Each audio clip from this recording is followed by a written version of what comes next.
Parte 6. La noche de cuchillo y estrellas. 35. Durante 92 años, 8 meses y 26 días, desde que el último autocar había subido la montaña, la primera colonia había vivido de esta manera, bajo las luces, bajo la ley única, según la costumbre, según el instinto, en el día a día, solo con ellos y los que habían engendrado por compañía, bajo la protección de la guardia, bajo la autoridad del hogar, sin el ejército, sin memoria, sin el mundo, sin las estrellas. Para Tía, que estaba sola en su casa del claro, la noche de cuchillos y estrellas, empezó como tantas otras noches. Estaba sentada a la mesa de la cocina, invadida de vapor, escribiendo su libro. Aquella tarde había sacado un puñado de páginas del hilo de tender, rígidas por el sol. Siempre se le antojaban cuadrados de luz de sol capturada, y pasó el resto de las horas diurnas preparándolas, recortando el borde en la plancha para cortar, abriendo la encuadernación y sus cubiertas de piel de cordero estirada, eliminando con cuidado las puntadas que sujetaban las páginas, utilizando la aguja y el hilo para coser las nuevas. Era una tarea lenta, satisfactoria como todas las cosas que exigían tiempo y concentración, y cuando hubo terminado, las luces ya se estaban encendiendo. Era curioso que todo el mundo pensara que solo tenía un libro. El volumen en el que estaba escribiendo, por lo que ella recordaba, era el 27º de su clase. Daba la impresión de que siempre que abría un cajón, amontonaba tazas en un armario o barría bajo la cama se topaba con otro. Suponía que por eso los guardaba de aquella manera, diseminados al azar, no alineados pulcramente en una estantería de forma que la miraran. Siempre que encontraba uno, era como toparse con un viejo amigo. La mayoría contaban las mismas historias que recordaba del mundo y de cómo era. De vez en cuando, algo se materializaba como caído del cielo, un recuerdo olvidado, como la televisión, y las tonterías que miraba, su resplandor azulado y verdoso, y la voz de su padre: Ida, apaga ese maldito aparato, ¿no sabes que pudre el cerebro? O algo la inspiraba, la forma en que un rayo de sol resbalaba sobre una hoja, un olor transportado por la brisa, y las sensaciones empezaban a recorrerla, fantasmas del pasado. Un día de otoño en un parque, una fuente de la que brotaba agua, la forma en que su espuma parecía capturar la luz de la tarde, como una enorme flor rutilante. Su amiga Sarice, la chica de la esquina, sentada a su lado en un escalón para enseñarle un diente que se le había caído, sostenía la raíz ensangrentada en la palma de la mano para que Tía lo viera. Ya sé que el ratoncito Pérez no existe, pero siempre me trae $1. Su madre doblando la colada en la cocina, con su vestido de verano favorito, el de color verde claro, y el aroma de la toalla que estaba doblando contra el pecho. Cuando eso sucedía, Tía sabía que era una buena noche de escritura, recuerdos que se abrían a otros recuerdos, como un pasillo flanqueado de puertas que su mente recorría y la mantenía ocupada hasta que el sol se alzaba en las ventanas. Pero esa noche no, pensó Tía, mojaba la punta de la pluma en el tintero y alisaba la página con la mano. Esta noche no era adecuada para estas cosas viejas. Se proponía escribir a Peter. Esperaba que aquel chico con estrellas en su interior apareciera en su casa. Las cosas se le presentaban a su manera. Suponía que era así porque había vivido mucho, como si fuera un libro y el libro estuviera compuesto de años. Recordó la noche en que Prudence Jackson había aparecido en su puerta. La mujer estaba enferma de cáncer, ya avanzado, mucho antes de que le tocara. Paraba en la puerta de Tía con la caja apretada contra el pecho, tan frágil y delgada como si el viento se la pudiera llevar. Tía lo había visto muchas veces a lo largo de su vida, aquella cosa maligna en los huesos, y nunca había otra cosa que hacer que escuchar y hacer lo que la persona pedía, y eso fue lo que Tía hizo por Prudence Jackson aquella noche. Tomó la caja y la guardó, y antes de un mes Prudence Jackson había muerto. Ha de venir por voluntad propia. Aquellas eran las palabras que Prudence había dicho a Tía, palabras verdaderas, porque así era el camino de todas las cosas. Las cosas de tu vida llegaban en el momento justo, como un tren que tuvieras que tomar. A veces era fácil. Bastaba con subir, el tren era lujoso y confortable, y lleno de gente que te sonreía en silencio, y un revisor te validaba el billete y te revolvía el pelo con su manaza, diciendo: qué guapa eres la chica más bonita, y qué suerte hacer un viaje en tren acompañada de tu papá, mientras te hundías en tu mullido asiento y bebías gaseosa de jengibre de una lata y veías el mundo desfilar flotando en un silencio mágico ante tu ventanilla, los altos edificios de la ciudad, la luz otoñal de la mañana, y la parte posterior de las casas con la colada aleteando, y un paso a nivel con barreras donde un niño saludaba con la mano desde su bicicleta, y después los bosques y los campos y una sola vaca pastando. Pero ¿qué pasaba con Peter? No era al tren, sino a Peter, a quien se proponía escribir. Solo que ¿a dónde habían ido en tren aquella única vez? Los dos juntos, ella y su papá, Monroe Jackson, habían ido a ver a su abuela y sus primos, recordó Tía, a un lugar llamado el Sur. Peter y el tren, porque a veces era fácil y a veces no. Las cosas de tu vida se precipitaban sobre ti y lo único que podías hacer era agarrar agarrarte y aguantar. Tu antigua vida terminaba y el tren te conducía a otra, y al momento siguiente te descubrías parada en el polvo rodeada de helicópteros y soldados, y lo único que tenías para acordarte de la gente era la foto que habías encontrado en el bolsillo de tu chaqueta, la de tu mamá, a la que nunca volverías a ver en todos los días de tu vida, que te había deslizado en el bolsillo cuando te abrazó en la puerta. Cuando tía oyó la llamada, y la puerta mosquitera se abrió y cerró después de que la persona entrase, casi había dejado de llorar como una estúpida. Se había jurado no volver a hacerlo. Ida, se decía, basta de llorar por cosas que no tienen remedio. Pero aquí estaba, después de tantos años, y aún se conmovía hasta ese extremo cada vez que pensaba en su mamá, deslizando aquella foto en su bolsillo, consciente de que, cuando Ida la encontrara, las dos estarían muertas. Tía esperaba que fuera Peter, que vendría con sus preguntas sobre la chica, pero no era él. No reconoció el rostro, que flotaba en la niebla de su visión. Una cara estrecha y aplastada de hombre, como si la hubiera encontrado atascada en una puerta. Soy Jamie, tía. Jimmy Molyneux. Jamie Molyneux. No era posible. ¿No había muerto Jamie Molyneux? ¿Estás llorando, tía? Pues claro que estoy llorando. Se me ha metido algo en el ojo. El hombre se sentó en una silla frente a ella. Ahora que había encontrado las gafas de ver entre las que colgaban alrededor de su cuello, vio que era, tal como había afirmado, Molyneux. Aquella nariz era la de los Molyneux. ¿Qué quieres? ¿Has venido por la caminante? ¿Qué sabes de ella, tía? Vino un corredor esta mañana. Dijo que habían encontrado a una chica. No sabía muy bien qué quería el joven. Parecía triste, derrotado. En circunstancias normales, tía habría agradecido un poco de compañía, pero como el silencio se prolongaba, con aquel hombre extraño y hosco al que solo recordaba vagamente, con aquella expresión de abatimiento en la cara, empezó a impacientarse. La gente no debería entrar en un sitio sin algún propósito. No sé por qué he venido. Creo que debía decirte algo. Exhaló un profundo suspiro y se pasó una mano sobre la cara. En realidad, debería estar en la muralla. Si tú lo dices. Sí, bien. Es donde debería estar el comandante, ¿verdad? En la muralla. No la estaba mirando. Tenía la vista clavada en sus manos. Meneó la cabeza como insinuando que la muralla era el último lugar de la tierra donde desearía estar. Es importante, ¿eh? Yo, comandante. Tía no supo qué decir. Pasara lo que pasara por la mente de aquel hombre, no estaba relacionado con ella. Había momentos en que no podías reparar algo roto con palabras, y parecía que se trataba de uno de esos. ¿Crees que podrías ofrecerme una taza de té, tía? Si quieres, te la preparo. Si no te molesta. Le molestaba, pero no había otro remedio. Se levantó y puso la tetera a hervir. Mientras tanto, aquel hombre, Jamie Molyneux, se quedó sentado en silencio a la mesa, contemplando sus manos. Cuando el agua empezó a hervir en la tetera, sirvió 2 tazas con el colador y las llevó a la mesa. Con cuidado, está caliente. El hombre tomó un sorbo cauteloso. Daba la impresión de que había perdido todo interés por hablar, lo cual ya le convenía a tía. De vez en cuando, aparecía gente con problemas, cosas privadas, tal vez pensando que, como vivía sola y no veía a casi nadie, no se lo podría contar a otros. Por lo general eran mujeres que venían a hablar de sus maridos, pero no siempre. Tal vez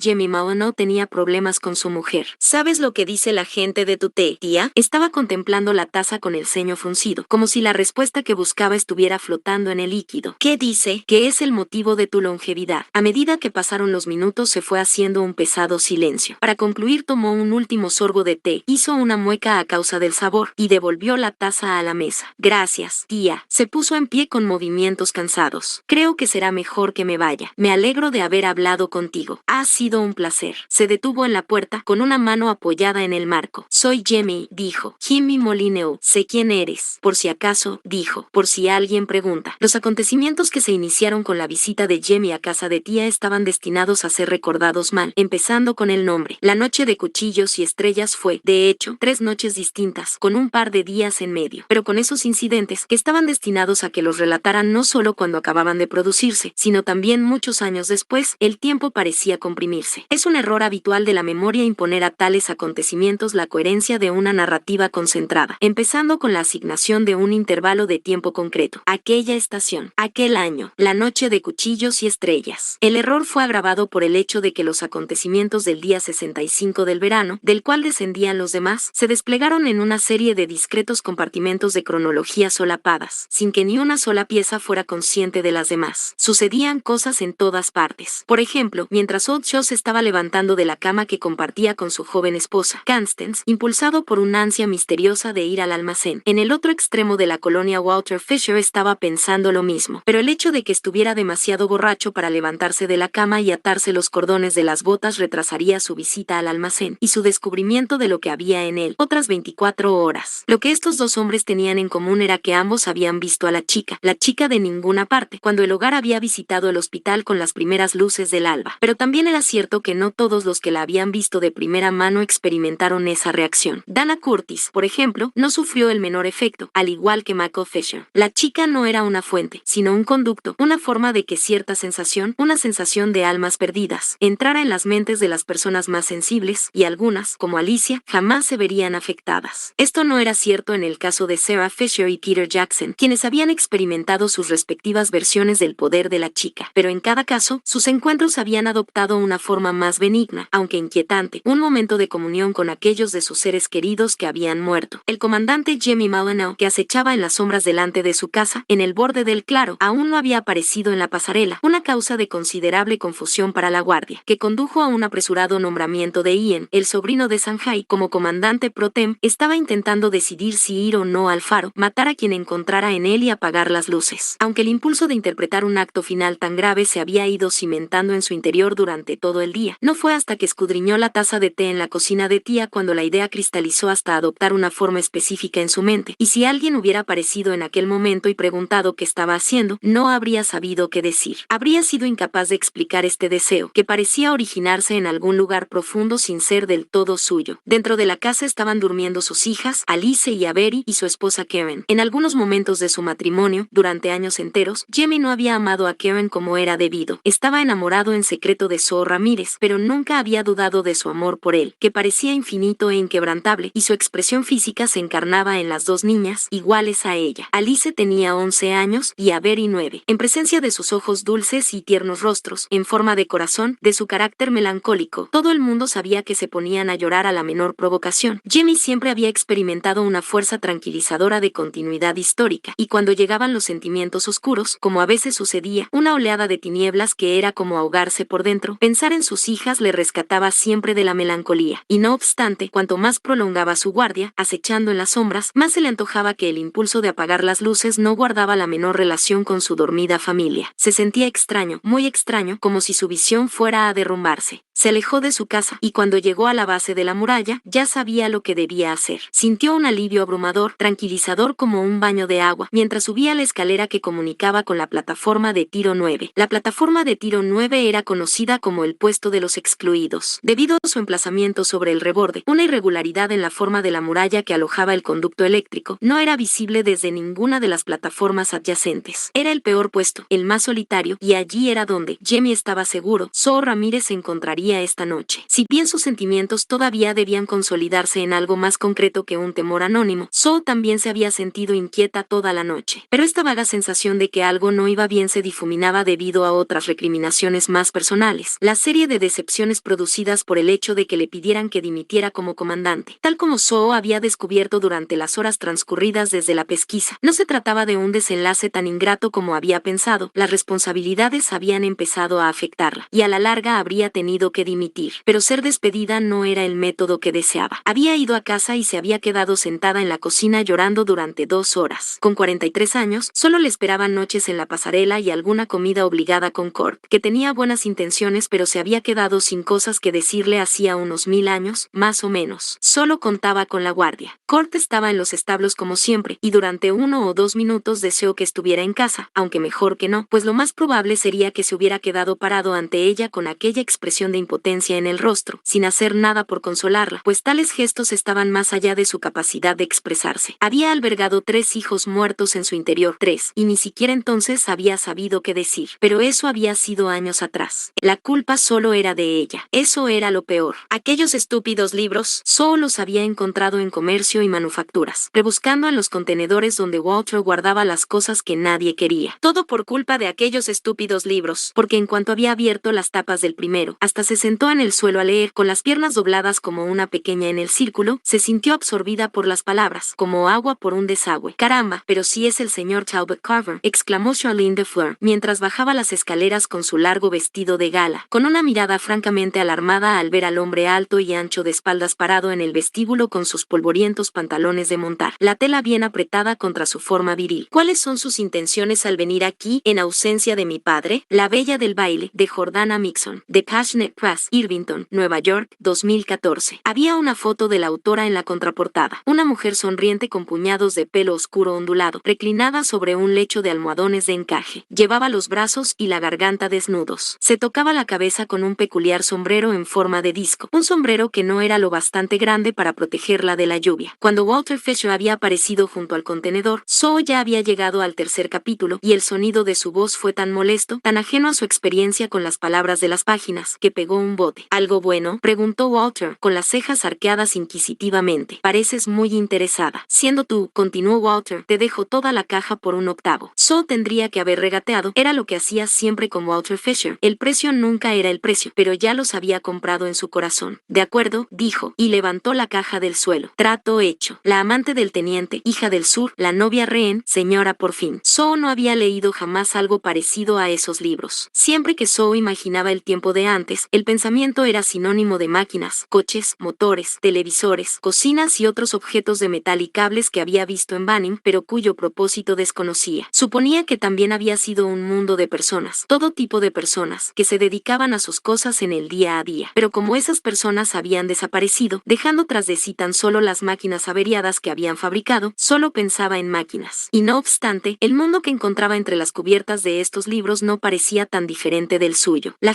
gente montaba a caballo, calentaba sus casas con leña e iluminaba sus habitaciones con velas, y esta semejanza material la había sorprendido, al tiempo que abría su mente a las historias, que eran felices historias de amor. También había sexo, montones de sexo, y no era como el sexo que ella conocía con Kurt. Era feroz y apasionado, y a veces se sorprendía deseando saltarse páginas para llegar a una de esas escenas, aunque no lo hacía. Quería prolongar el libro. Nunca tendría que haberse llevado un libro a la muralla esa noche, la noche en que la chica había aparecido. Ese fue su gran error. Zoe no había tenido la intención. Llevaba el libro encima, en la bolsa, todo el día, con la esperanza de encontrar un momento libre, y había olvidado que estaba allí. Bien, puede que no lo hubiera olvidado exactamente, pero no había sido la intención de Zoe, cuando las cosas habían ocurrido, de hacer una rápida visita al Arsenal donde sola, en silencio y sin que nadie la viera, lo había sacado y empezado a leer. El libro era La Bella del Baile. Los había leído todos y vuelto a empezar, y al encontrar los primeros párrafos por segunda vez, la impetuosa Charlene bajando la escalera al encuentro del arrogante y bigotudo Talbot Carver, el rival de su padre, al que amaba pero también odiaba, se descubrió reviviendo los placeres que había experimentado cuando lo descubrió, una sensación que era más intensa por la certeza de que Charlene y Talbot, después de muchos tiras y aflojas, acabarían juntos al final. Eso era lo mejor de las historias de esos libros, siempre acababan bien. En eso pensaba Zoe cuando, 24 horas después, recién expulsada del cargo de comandante, con la Bella del Baile todavía guardado en la bolsa, ¿por qué no habría podido dejarlo en casa? Oyó unos pasos que subían detrás de ella, se volvió y vio a Jemmy Mallonau subiendo la escalera de la plataforma de tiro 9. Claro que era Jemmy. Habría venido para relamerse, disculparse o una torpe combinación de ambas cosas. Aunque era poco hablador, pensó Zoe con amargura, no se había presentado al primer toque. Jemmy dijo, ¿dónde coño estabas? La noche estaba habitada por sueños. En las casas y barracones, en el refugio y el hospital, los sueños se movían a través de las almas adormecidas de la primera colonia, se posaban aquí y allí como espíritus vagabundos. Algunos, como Sanjay Pero, tenían un sueño secreto, un sueño que habían soñado durante todas sus vidas. A veces eran conscientes de su sueño y a veces no. El sueño era como un río subterráneo que fluía sin cesar y que de vez en cuando asomaba a la superficie, bañaba sus horas diurnas con su presencia durante un breve instante, como si estuvieran caminando en dos mundos al mismo tiempo. Algunos soñaban con una mujer en su cocina, respirando humo. Otros, como el coronel, habían soñado con una chica sola en la oscuridad. Algunos de estos sueños se convertían en pesadillas. Lo que Sanjay no recordaba, ni nunca había recordado, era la parte del sueño en que aparecía el cuchillo, y a veces el sueño no parecía un sueño. Era más real que la realidad misma, y enviaba al soñador indefenso a la noche. ¿De dónde salían? ¿De qué estaban hechos? ¿Eran sueños o algo más? Insinuaciones de una realidad oculta, un plano de existencia invisible que solo se revelaba de noche. ¿Por qué parecían recuerdos? Y no solo recuerdos, sino los recuerdos de otra persona. ¿Y por qué esta noche toda la población de la primera colonia dio la impresión de sumirse en el mundo de este soñador? En el asilo, una de las tres Jotas, la pequeña Jane Ramírez, hija de Bell y Ray Ramírez, el mismo Ray Ramírez que, tras haberse descubierto repentina y terroríficamente solo en la central eléctrica, y atormentado por impulsos oscuros que era incapaz de reprimir o expresar, estaba en aquel mismo momento friéndose en la verja electrificada, estaba soñando con un oso. Jane acababa de cumplir 4 años. Los osos que conocía eran los de los libros y cuentos que narraba profesora, grandes y dóciles animales del bosque, cuyos corpachones peludos y rostros bondadosos eran la sede de una sabiduría animal benévola. Y eso era cierto en el caso del oso de su sueño, al menos al principio. Jane no había visto nunca un oso de verdad, pero sí un viral, Arlo Wilson, con sus propios ojos. Se estaba levantando del catre, situado en la última fila, el más alejado de la puerta. Tenía sed e iba a pedir a profesora que le diera un vaso de agua, cuando había irrumpido por una ventana, entre un gran estrépito de cristales, metal y madera rotos, aterrizando prácticamente sobre ella. Al principio, había pensado que era un hombre, porque parecía un hombre, con el porte y la presencia de un hombre, pero no llevaba ropa, y había algo diferente en él, sobre todo los ojos y la boca, y daba la impresión de brillar. La miraba de una manera triste. Su tristeza se parecía a la de los osos, y Jane estaba a punto de preguntarle qué pasaba y por qué brillaba de aquella manera, cuando oyó un grito a su espalda, se volvió y vio a profesora corriendo hacia ellos. Pasó por encima de Jane como una nube, el cuchillo que ocultaba en una funda debajo de las faldas aferrado en la mano extendida, un brazo levantado sobre la cabeza para descargarlo como un martillo. Jane no vio lo que vino a continuación. Se había tirado al suelo y empezado a alejarse, pero sí que oyó un leve grito, el sonido de algo al desgarrarse y el golpe sordo de algo al caer. A ellos siguieron más gritos. Aquí, estaba diciendo alguien, mirad aquí, y después más gritos y chillidos, y un alboroto general de adultos, madres y padres que entraban y salían. Y lo siguiente que supo Jane fue que le estaban sacando de debajo del catre y que una mujer llorosa la conducía, junto con otros pequeños, escaleras arriba. Solo más tarde cayó en la cuenta de que aquella mujer era su madre. Nadie había explicado aquellos confusos acontecimientos, ni Jane había contado a nadie lo que había visto. Profesora no estaba. Algunos pequeños, Fanny Cho, Bob Greenberg y Bart Fisher, decían entre susurros que había muerto, pero Jane no lo creía. Estar muerto consistía en acostarse y dormir para siempre, y la mujer cuyo salto en el aire había presenciado no parecía nada cansada. Todo lo contrario, en aquel momento, profesora parecía llena de vida, animada por una agilidad y una fuerza que Jane no había visto nunca, que incluso ahora, toda una noche después, la emocionaba y avergonzaba. La suya era una existencia concisa de movimientos concisos, un lugar de orden, seguridad y tranquila rutina. Se producían las habituales riñas y frases que herían los sentimientos, y algunos días profesora parecía cruzada de la noche a la mañana, pero en general el mundo que Jane conocía estaba bañado en una placidez esencial. Profesora era el origen de esta sensación. Irradiaba una oleada de ternura maternal, al igual que los rayos del sol calentaban la tierra y el aire. Pero ahora, en el confuso periodo posterior a los acontecimientos de la noche, Jane intuía que había vislumbrado algún secreto de esa mujer que les había cuidado a todos con tanta generosidad. Fue entonces cuando a Jane se le ocurrió que lo que había presenciado era una muestra de amor. No podía ser otra cosa que la fuerza del amor lo que había propulsado a profesora en el aire, a los brazos ansiosos del refulgente hombre oso, cuya luz era el resplandor de la realeza. Era un príncipe oso que había venido para llevársela a su castillo del bosque. Tal vez era ahí donde había ido profesora, y el motivo de que todos los pequeños hubieran subido al piso de arriba, para esperarla. Cuando regresara con ellos, su legítima identidad de reina del bosque revelada los bajaría a la sala grande, para darles la bienvenida y celebrar con ellos una gran fiesta. Esas eran las historias que Jane se contaba mientras se dormía en una sala con otros 15 pequeños, todos ellos soñando sus diversos sueños. En el sueño de Jane, dado que empezaba como una reescritura de los acontecimientos de la noche anterior, estaba dando saltitos sobre su cama de la sala grande cuando vio entrar al oso. En esa ocasión no entró por la ventana, sino por la puerta, que parecía pequeña y muy lejana, y era diferente del que había estado allí la noche anterior. Era gordo y peludo como los osos de los libros, y avanzaba hacia ella a 4 patas con su estilo sabio y cordial. Cuando llegó al pie de la cama de Jane se sentó en cuclillas y fue levantándose poco a poco, revelando la alfombra lanuda de su gran vientre liso, su enorme cabeza de oso, los húmedos ojos de oso y las enormes manos acolchadas. Era algo maravilloso de ver, extraño pero esperado al mismo tiempo, como un regalo que Jane siempre había creído que llegaría, y su corazón de 4 años experimentó una oleada de admiración por aquel gran y noble ser. Estuvo erguido de aquella guisa un momento, mientras le examinaba con expresión pensativa, y después le dijo a Jane, que continuaba sus alegres saltos, con el tono profundo y masculino de su hogar de los bosques: «Hola, pequeña Jane, soy el señor oso. He venido a comerte». Eso resultó divertido. Jane notó un cosquilleo en el estómago que era como el preludio de una carcajada, pero el oso no reaccionó, y cuando el momento se prolongó, la niña reparó en otros aspectos aspectos de su persona, aspectos inquietantes, sus garras, que surgían en curvas blancas de sus patas similares a mitones, sus anchas y poderosas mandíbulas, sus ojos, que ya no parecían sabios y cordiales, sino oscuros, preñados de intenciones desconocidas. ¿Dónde estaban los demás pequeños? ¿Por qué estaba Jane sola en la sala grande? Pero no estaba sola. Profesora también había aparecido en el sueño, parada al lado de la cama. Tenía el aspecto de siempre, aunque había algo vago en las facciones de su cara, como si llevara una máscara de tela vaporosa. Vamos, Jane, la apremió Profesora. Ya se ha comido a todos los demás pequeños. Sé buena y deja de dar saltitos, para que el señor oso pueda devorarte. No quiero, replicó Jane, sin dejar de saltar, porque no quería que la devoraran, una petición que se le antojaba más tonta que aterradora, pero aún así, no quiero. Hablo en serio, advirtió Profesora, al tiempo que alzaba la voz. Te lo estoy pidiendo bien, pequeña Jane. Voy a contar hasta 3. No quiero, repitió Jane, aplicando el máximo vigor posible a sus saltos desafiantes. No quiero. ¿Lo ves? Dijo Profesora al oso, que continuaba al acecho, erguido al pie de la cama. Levantó los pálidos brazos exasperada. ¿Lo ves ahora? Esto es lo que tengo que aguantar todo el santo día. Es suficiente para que una persona pierda la razón. De acuerdo, Jane, si quieres que sea así, no digas que no te advertí. Los sueños abarcaban una amplia gama de preocupaciones, influencias, gustos. Había tantos sueños como soñadores. Gloria Patal soñaba con un enorme enjambre de abejas que le cubría el cuerpo. En parte, comprendía que las abejas eran simbólicas. Cada abeja que se arrastraba sobre su piel era una de las preocupaciones que cargaba en la vida. Pequeñas preocupaciones, como si llovería o no un día que había pensado trabajar al aire libre, o si Mimi, la viuda de Raj, su única amiga real, se había enfadado con ella un día que no fue a verla. Pero también preocupaciones más grandes. Preocupaciones por Sanjay y por Mausami. La preocupación de que el dolor en la parte inferior de la espalda y la tos que a veces tenía fueran heraldos de algo peor. Incluido en este catálogo de aprensiones estaba el amor lleno de preocupación que sentía por cada uno de los hijos que no había logrado dar a luz, y el nudo de temor que se enroscaba dentro de ella cada noche cuando sonaba el toque vespertino, y la preocupación más generalizada de que ella, de que todos, era como si ya estuvieran muertos, si se tenían en cuenta las probabilidades. Eso eran las abejas, preocupaciones grandes y pequeñas, y en el sueño se movían sobre todo su cuerpo, brazos, piernas, cara y ojos, incluso dentro de las orejas. El escenario del sueño era contiguo al último momento de conciencia de Gloria. Tras haber intentado sin éxito despertar a su marido, y tras haber soslayado las preguntas de Jamie, Ian, Ben y los demás que habían acudido en busca de consejo, había que decidir todavía el problema del muchacho, Caleb. Gloria se había dormido sobre la mesa de la cocina en contra de su voluntad, la cabeza echada hacia atrás, la boca abierta, y suaves ronquidos surgían de sus fosas nasales. Todo esto era cierto en su sueño, el sonido de sus ronquidos era el sonido de las abejas, con el singular añadido del enjambre, que por motivos todavía incomprensibles para ella había entrado en la cocina para luego posarse sobre ella como una masa única, como una gran manta trémula. Ahora parecía evidente que ese era el comportamiento típico de las abejas. ¿Por qué no se había protegido de tal eventualidad? Gloria sentía el roce de sus patitas sobre la piel, el aleteo de sus alas. Sabía que moverse, incluso respirar, provocaría una furia letal de picotazos simultáneos. Se encontraba en esta situación insoportable, era un sueño en que no podía moverse, cuando oyó el sonido de los pasos de Sanjay al bajar la escalera, y sintió su presencia en la habitación, seguida de su partida silenciosa y el golpe de la puerta mosquitera cuando salió de la casa. Y entonces la mente de Gloria se iluminó con un chillido silencioso que la precipitó a la conciencia. Al tiempo que borraba cualquier recuerdo de lo sucedido, despertó habiendo olvidado no solo lo de las abejas, sino lo de Sanjay. Al otro lado de la colonia, tendido en su catre en una nube formada por su propio olor, el hombre conocido como Elton, un inventor de fantasías acerca de lances eróticos espléndidamente adornados, estaba teniendo un buen sueño. Este sueño, el sueño de Leno, era el favorito de Elton, porque era verdadero, tomado de la vida real. Aunque Mako no le creía, y la verdad, debía admitir Elton, ¿por qué iba a creerle? Hubo un tiempo, muchos años antes, en que Elton, un hombre de unos 20 años, había gozado de los favores de una mujer desconocida que lo había elegido, o eso parecía, porque la ceguera garantizaba su silencio. Si no sabía quién era esa mujer, y ella nunca le habló, nunca podría decir nada, lo cual implicaba que estaba casada. Tal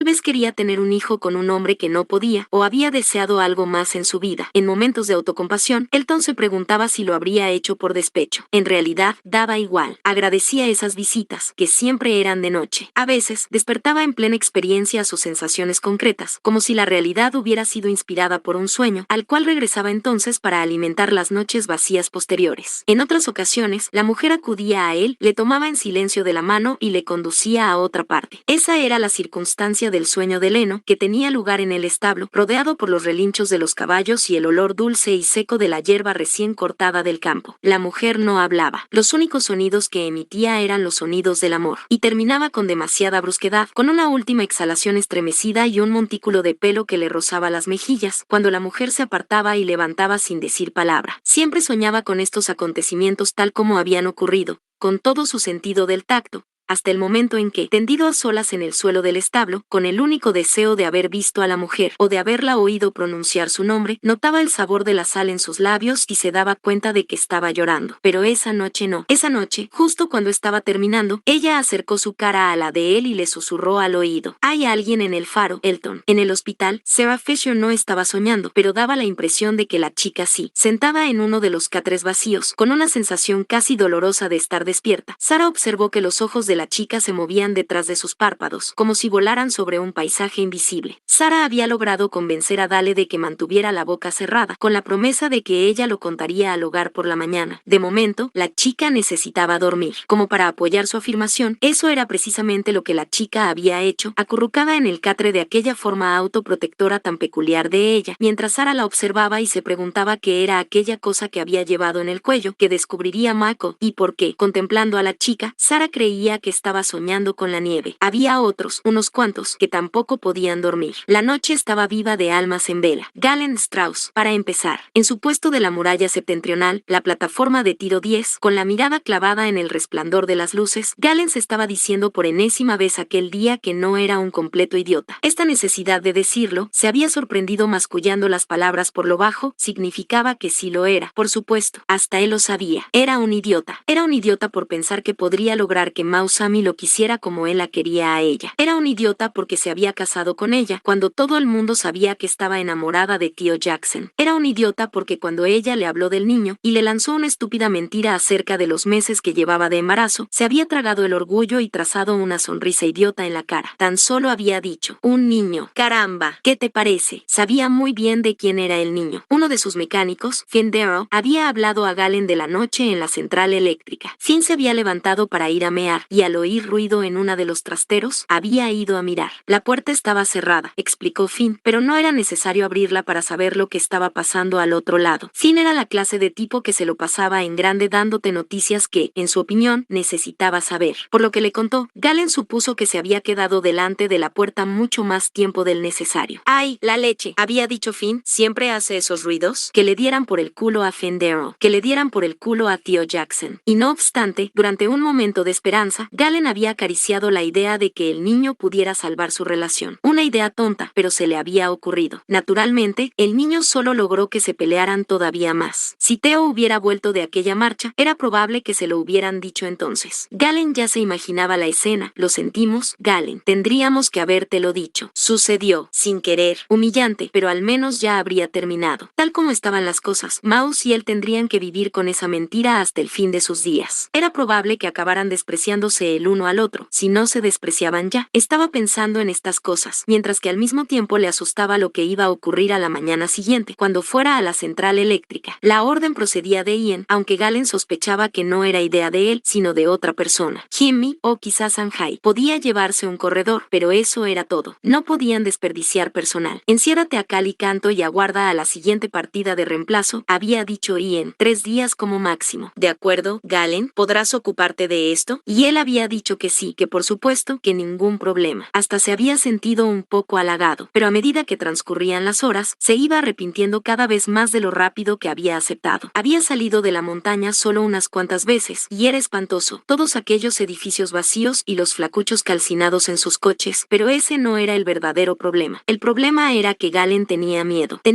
siempre, y el miedo iba en aumento a medida que pasaban los días y el mundo que lo rodeaba continuaba su lenta y brumosa disolución. La gente no sabía lo mal que estaba de la vista, ni siquiera Maus. Sabían que estaba mal, pero en realidad no sabían hasta qué punto, y daba la impresión de que empeoraba por días. Tal como estaban las cosas, su campo de visión se había reducido a menos de 2 metros. Todo lo que había más allá se transformaba enseguida en un vacío gaseoso, formas indefinibles, colores sin forma y halos de luz. Había probado varias gafas del almacén, pero nada parecía serle útil. Lo único que había recibido a cambio de sus problemas fueron dolores de cabeza, como si alguien le estuviera hurgando la sien con un cuchillo. acuchilló, de modo que había tirado la toalla hacía mucho tiempo. Era muy bueno con las voces, era capaz de girar la cabeza en la dirección correcta, pero se perdía un montón de cosas, y sabía que eso conseguía que pareciera lento y estúpido, cosa que no era. Solo se estaba volviendo ciego, y ahora le tocaba a él, capitán de la guardia, bajar la montaña al amanecer para ir a proteger la central eléctrica. Un viaje que, teniendo en cuenta lo que había sucedido a Sander y Arlo, a Galen Strauss se le antojaba un suicidio. Esperaba encontrar una oportunidad para hablar con Jamie al respecto, y hacerle entrar en razón, pero hasta el momento no había surgido. Y ahora que lo pensaba, ¿dónde estaba Jamie? Zoe estaba por ahí, y también Dana Curtis. Ahora que Arlo y Theo habían muerto, y habían expulsado a Alicia de la guardia, Dana había salido de los pozos para vigilar en la muralla, como todos los demás. Galen se llevaba bien con Dana, y el hecho de que ahora fuera jefe del hogar, pensó, tal vez influiría en Jamie. Quizá los dos deberían hablar de ese asunto de ir a la central. Zoe estaba en la plataforma de tiro 9 y Dana en la 8. Si se daba prisa, Galen podría regresar a su puesto en cuestión de pocos minutos. Y de hecho, aquello que estaba oyendo, un sonido de voces cercanas, aunque los ruidos se propagaban bien de noche, no era Zoe Ramírez, y la otra voz no era la de Jamie. Si Galen podía reclutar también a Dana, quizá bastarían unas cuantas palabras para conseguir que Jamie entrara en razón, conseguir que Zoe o Dana dijeran, bien, claro, yo puedo ir a la central, no entiendo por qué ha de ir Galen. Solo un par de minutos, pensó Galen. Cogió su ballesta y empezó a avanzar por la pasarela. En el mismo momento, escondidos en el antiguo remolque de la Fema, Peter y Alicia estaban jugando a las cartas. Como solo contaban con la luz de los focos para verse, la partida poseía una cualidad difusa, pero ya hacía mucho tiempo que habían dejado de preocuparse por quién ganaba, si es que alguna vez les había importado. Peter estaba intentando decidir si debía contarle a Alicia lo que había sucedido en el hospital, la voz que había oído en su mente, pero a cada minuto que pasaba le resultaba más difícil imaginarse haciendo eso, pues no sabía cómo explicarse. Había oído palabras en su cabeza. Su madre lo echaba de menos. Debo de estar soñando, se dijo, sin darse cuenta de la ironía, y cuando Alicia interrumpió sus pensamientos, levantando con impaciencia las cartas, se limitó a sacudir la cabeza. No es nada, dijo. Juega tu mano. También despierto a esa hora, la 1:15 en el registro de la guardia, estaba Sam Shaw. Sam no deseaba otra cosa que la comodidad de su cama, rodeado por los afectuosos brazos de su esposa. Pero como Sandy dormía en el asilo, se había presentado voluntaria para sustituir a April hasta que encontraran a otra persona. Había padecido la interrupción de estos ritos rutinarios, de forma que estaba tumbado con la vista clavada en el techo. También le preocupaba una sensación que, a medida que el día iba avanzando hacia la noche, reconoció como vergüenza. Aquel incidente tan curioso en la cárcel. No podía explicarlo. En el nerviosismo del momento, había creído a pies juntillas que debían hacer algo. Pero durante las horas posteriores, y después de ir al asilo para ver a sus hijos, que no parecían muy afectados, Sam había descubierto que sus opiniones sobre el asunto de Caleb se habían moderado de manera sustancial. Al fin y al cabo, Caleb no era más que un crío, y Sam comprendía que expulsar al chico no solucionaría nada. Se sentía un poco culpable por haber manipulado a Belle con Ray en la central. La mujer debía estar loca de preocupación, y si bien no se llevaba nada bien con Alicia, tan pagada de sí misma, Sam tenía que admitir que, dadas las circunstancias, con el idiota de Milo asusándolo, era mejor que ella hubiera intervenido. Quien sabía que habría podido ocurrir en caso contrario. Cuando Sam habló con Milo más tarde, tras las conversaciones del día, en las que se había debatido la necesidad de expulsar al chico si el hogar no lo hacía, sugirió que quizá deberían reconsiderar la situación, y ver cómo pintaban las cosas por la mañana después de una buena noche de descanso. Milo había reaccionado con una expresión de alivio indisimulado. Sí, claro, dijo Malodero. Puede que tengas razón. Vamos a ver qué opinamos por la mañana. De modo que Sam se sentía arrepentido de todo el asunto, arrepentido y algo confuso, porque no era propio de él enfurecerse hasta tal extremo. No era nada propio. Por un segundo, allí delante de la cárcel, se lo había creído. Alguien tenía que pagar. No parecía importar el que fuera un chico indefenso, convencido de que alguien le había ordenado desde la pasarela que abriera la puerta. Y lo más extraordinario era que en todo ese tiempo Sam no había pensado en la chica, la caminante, que era el motivo de que todo aquello hubiera sucedido. Mientras contemplaba el juego de las luces de los focos sobre el alero, se preguntó por qué. Por Dios, pensó Sam, después de tantos años, una caminante. Y no solo una caminante, sino una chica joven. Sam no era de los que creían que el ejército volvería algún día. Tenías que ser muy estúpido para creer eso después de tantos años, pero una chica así significaba algo. Significaba que alguien seguía con vida allí fuera. Tal vez un montón de alguienes. Y cuando pensaba en esto, la idea le incomodaba de una manera extraña. No podía decir por qué, salvo que la idea de esta chica, la chica de ninguna parte, era como una pieza que no encajara. Y si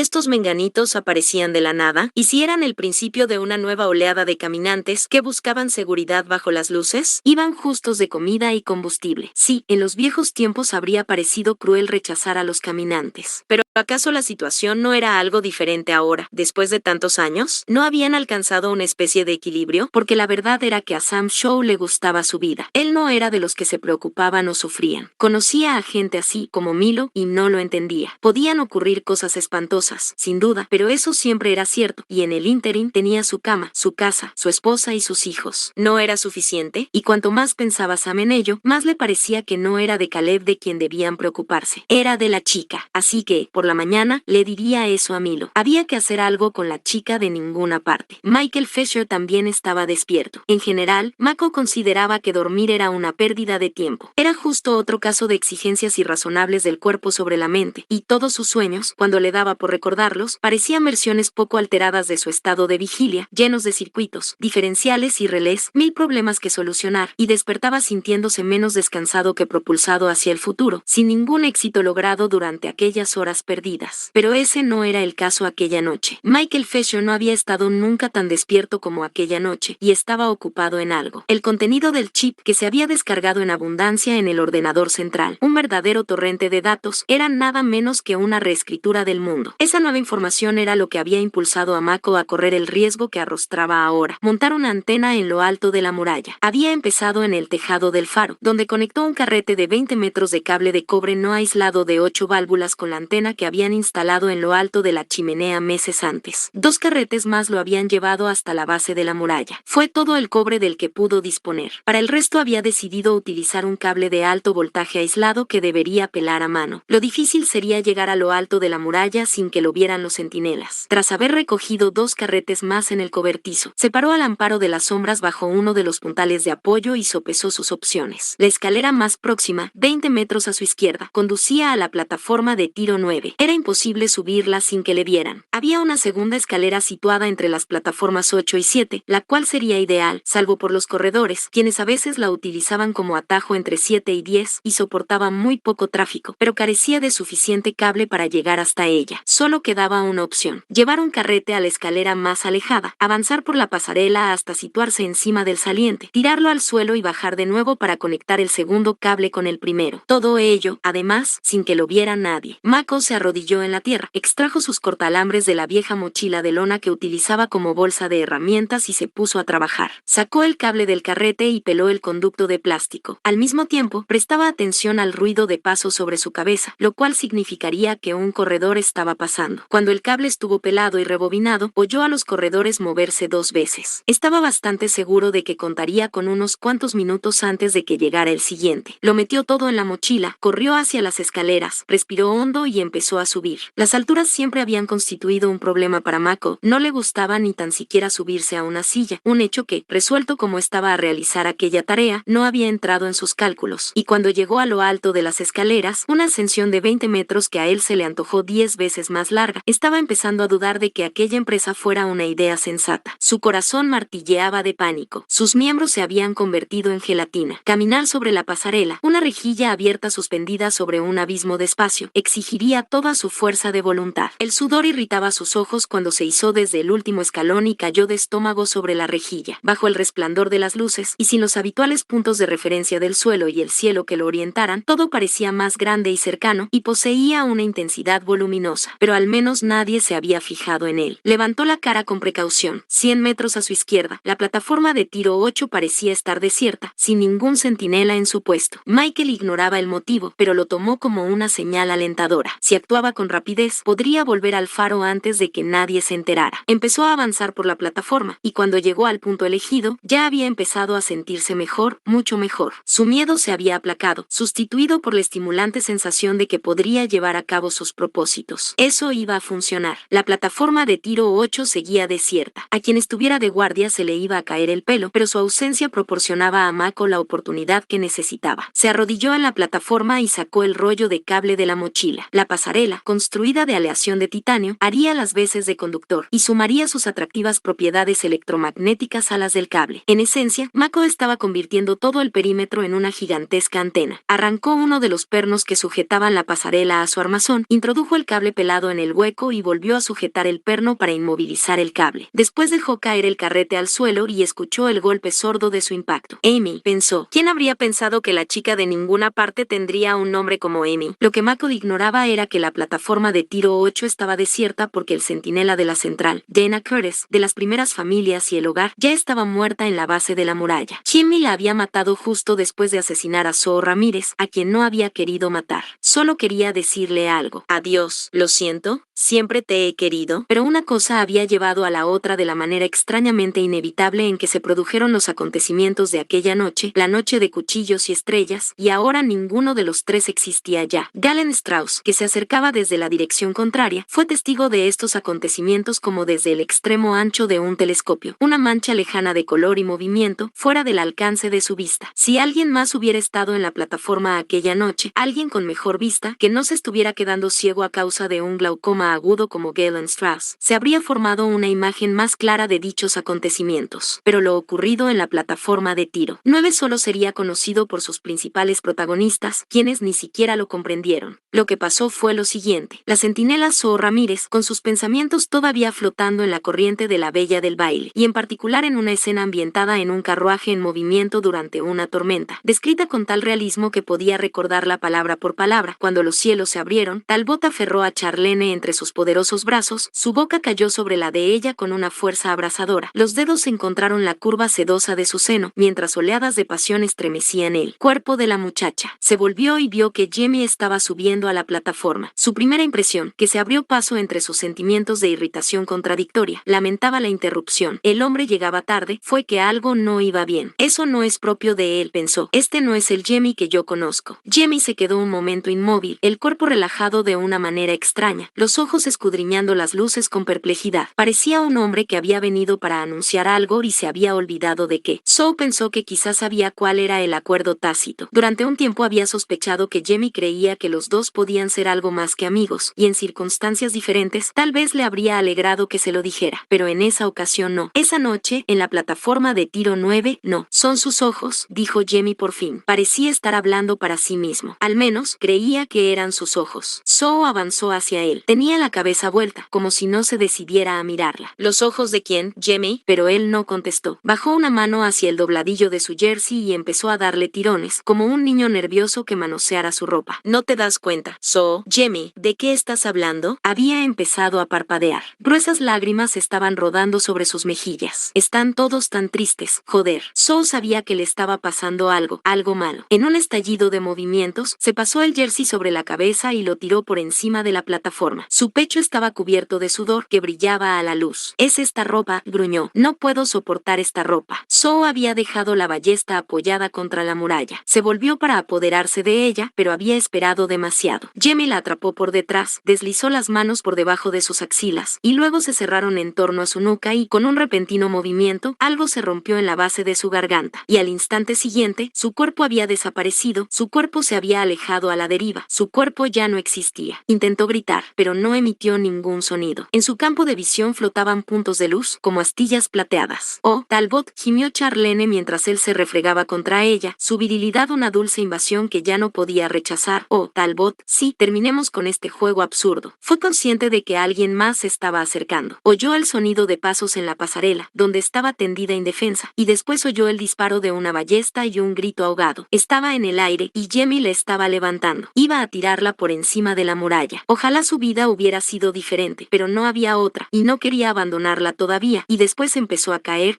y caer. Aún estaba viva cuando tocó el suelo. El tiempo había aminorado su velocidad, retrocedido, vuelto a empezar. Los focos brillaban en sus ojos. En su boca, sabor a sangre. Encima de ella vio a Jamie parado en el borde de las redes, desnudo y reluciente, y después, él desapareció también. Y en el último instante, antes de que sus pensamientos la abandonaran, oyó la voz del corredor, Kip Gerald, que gritaba desde la muralla. Señales, tenemos señales. Hostia puta, están por todas partes. Pero dijo esas palabras a la oscuridad. Todas las luces se habían apagado. 36. La asamblea se convocó a mediodía, bajo un cielo lúgubre preñado de lluvia que no caía. Todas las almas se habían reunido en el solarium, a donde habían trasladado la larga mesa del asilo. Sentados ante la asamblea solo había dos hombres, Walter Fisher e Ian Kettle. Walter presentaba el aspecto desaliñado de costumbre, un desastre de pelo grasiento, ojos legañosos y ropa manchada que habría utilizado durante todo toda la estación. El que ahora ostentara el cargo de jefe del hogar, o lo que quedaba de él, pensó Peter, era uno de los datos menos prometedores del día. Ian tenía mucho mejor aspecto, pero incluso él, después de los acontecimientos de la noche anterior, parecía vacilante e inseguro, y le resultaba difícil mantener el orden. Para Peter, no estaba claro cuál era su papel. Estaba sentado como patal o como comandante, pero esa preocupación parecía insignificante, demasiado técnica como para darle vueltas en la cabeza. De momento, Ian estaba al mando. Peter, a cuyo lado estaba Alicia, paseó la vista por la multitud. No vio a Tía, cosa que no le sorprendió. Hacía muchos años que no acudía a las asambleas del hogar. Entre las caras ausentes que buscaba estaban Mako, que había vuelto al faro, y Sarah, que continuaba en el hospital. Vio a Gloria, cerca de la primera fila, pero no a Sanjay, cuyo paradero, junto con el de Old Show, era motivo de muchas habladurías, un murmullo de preocupación de gente que no tenía ni idea de lo que estaba sucediendo. Y hasta el momento, solo era preocupación lo que detectaba. El pánico aún no había estallado, pero Peter sabía que era cuestión de tiempo. La noche regresaría. Las otras caras que vio, en contra de sus deseos, eran de aquellos que habían perdido a alguien, esposo, hijo o padres, durante el ataque. Entre este grupo se contaban Kurt Ramírez y Basil Curtis, el marido de Dana, acompañado de sus hijas, Ellie y Kat, con el rostro destrozado por el dolor, Milo y Penny Darrow, cuyo hijo Kip, un corredor, acababa de cumplir 15 años, la víctima más joven, Jody Lisa Greenberg, los padres de Sunny, Ari Phillips y Tracy Strauss, quien daba la impresión de haber envejecido 10 años de la noche a la mañana y estaba desprovista de toda vitalidad. Constance Shaw, la joven esposa de Old Shaw, que no soltaba a su hija Darla, como si también se la pudieran arrebatar. Cuando la muchedumbre enmudeció lo bastante como para que se restableciera el orden, Ian habló. Daba la impresión de que se dirigían a ese grupo de supervivientes que estaba de duelo. En efecto, parecían una única entidad, pues la magnitud de su pérdida había establecido un vínculo entre ellos, al tiempo que los había separado de los demás, como una fuerza magnética que atrajera y repeliera al mismo tiempo. Ian empezó resumiendo los hechos, que Peter ya conocía, o casi todos. Poco después de medianoche, por motivos inexplicables, las luces se habían apagado. Por lo visto, la causa había sido una subida de tensión que había activado el disyuntor principal. La única persona que estaba en el faro en el momento del incidente era Elton, que dormía en la parte de atrás. El ingeniero de servicio, Mako Fisher, había salido para reajustar manualmente uno de los conductos de ventilación del acumulador, con lo que dejó el panel desatendido. Michael no tenía la culpa de eso, aseguró Ian a la multitud. Abandonar el faro para ventilar el conducto de ventilación era adecuado. Era imposible que Mako pudiera prever la subida de tensión que activó el disyuntor. En conjunto, las luces habían estado apagadas durante menos de 3 minutos, el tiempo que había tardado Mako en volver al faro, corriendo a oscuras, y reactivar el sistema, pero durante ese breve intervalo habían abierto una brecha en la muralla. El último informe hablaba de un grupo numeroso apostado ante el cortafuegos. Cuando volvió la luz, se habían apoderado de 3 almas, Jamie Malano, Zoe Ramírez y Dana Jackson. Los habían avistado en la base de la muralla cuando se llevaban sus cuerpos. Esa fue la primera oleada del ataque. Era evidente que a Ian le costó mantener la compostura cuando relató lo que ocurrió a continuación. Si bien el primer grupo numeroso se había dispersado, un segundo grupo de 3 se había aproximado desde el sur y atacó la muralla cerca de la plataforma 6, la misma donde, hacía 16 días, Arlo Wilson había matado a la hembra voluminosa que tenía una característica mata de pelo. La juntura partida que le había permitido subir ya había sido reparada. Los 3 no habían encontrado asidero, pero al parecer no era esa su intención. En aquellos momentos,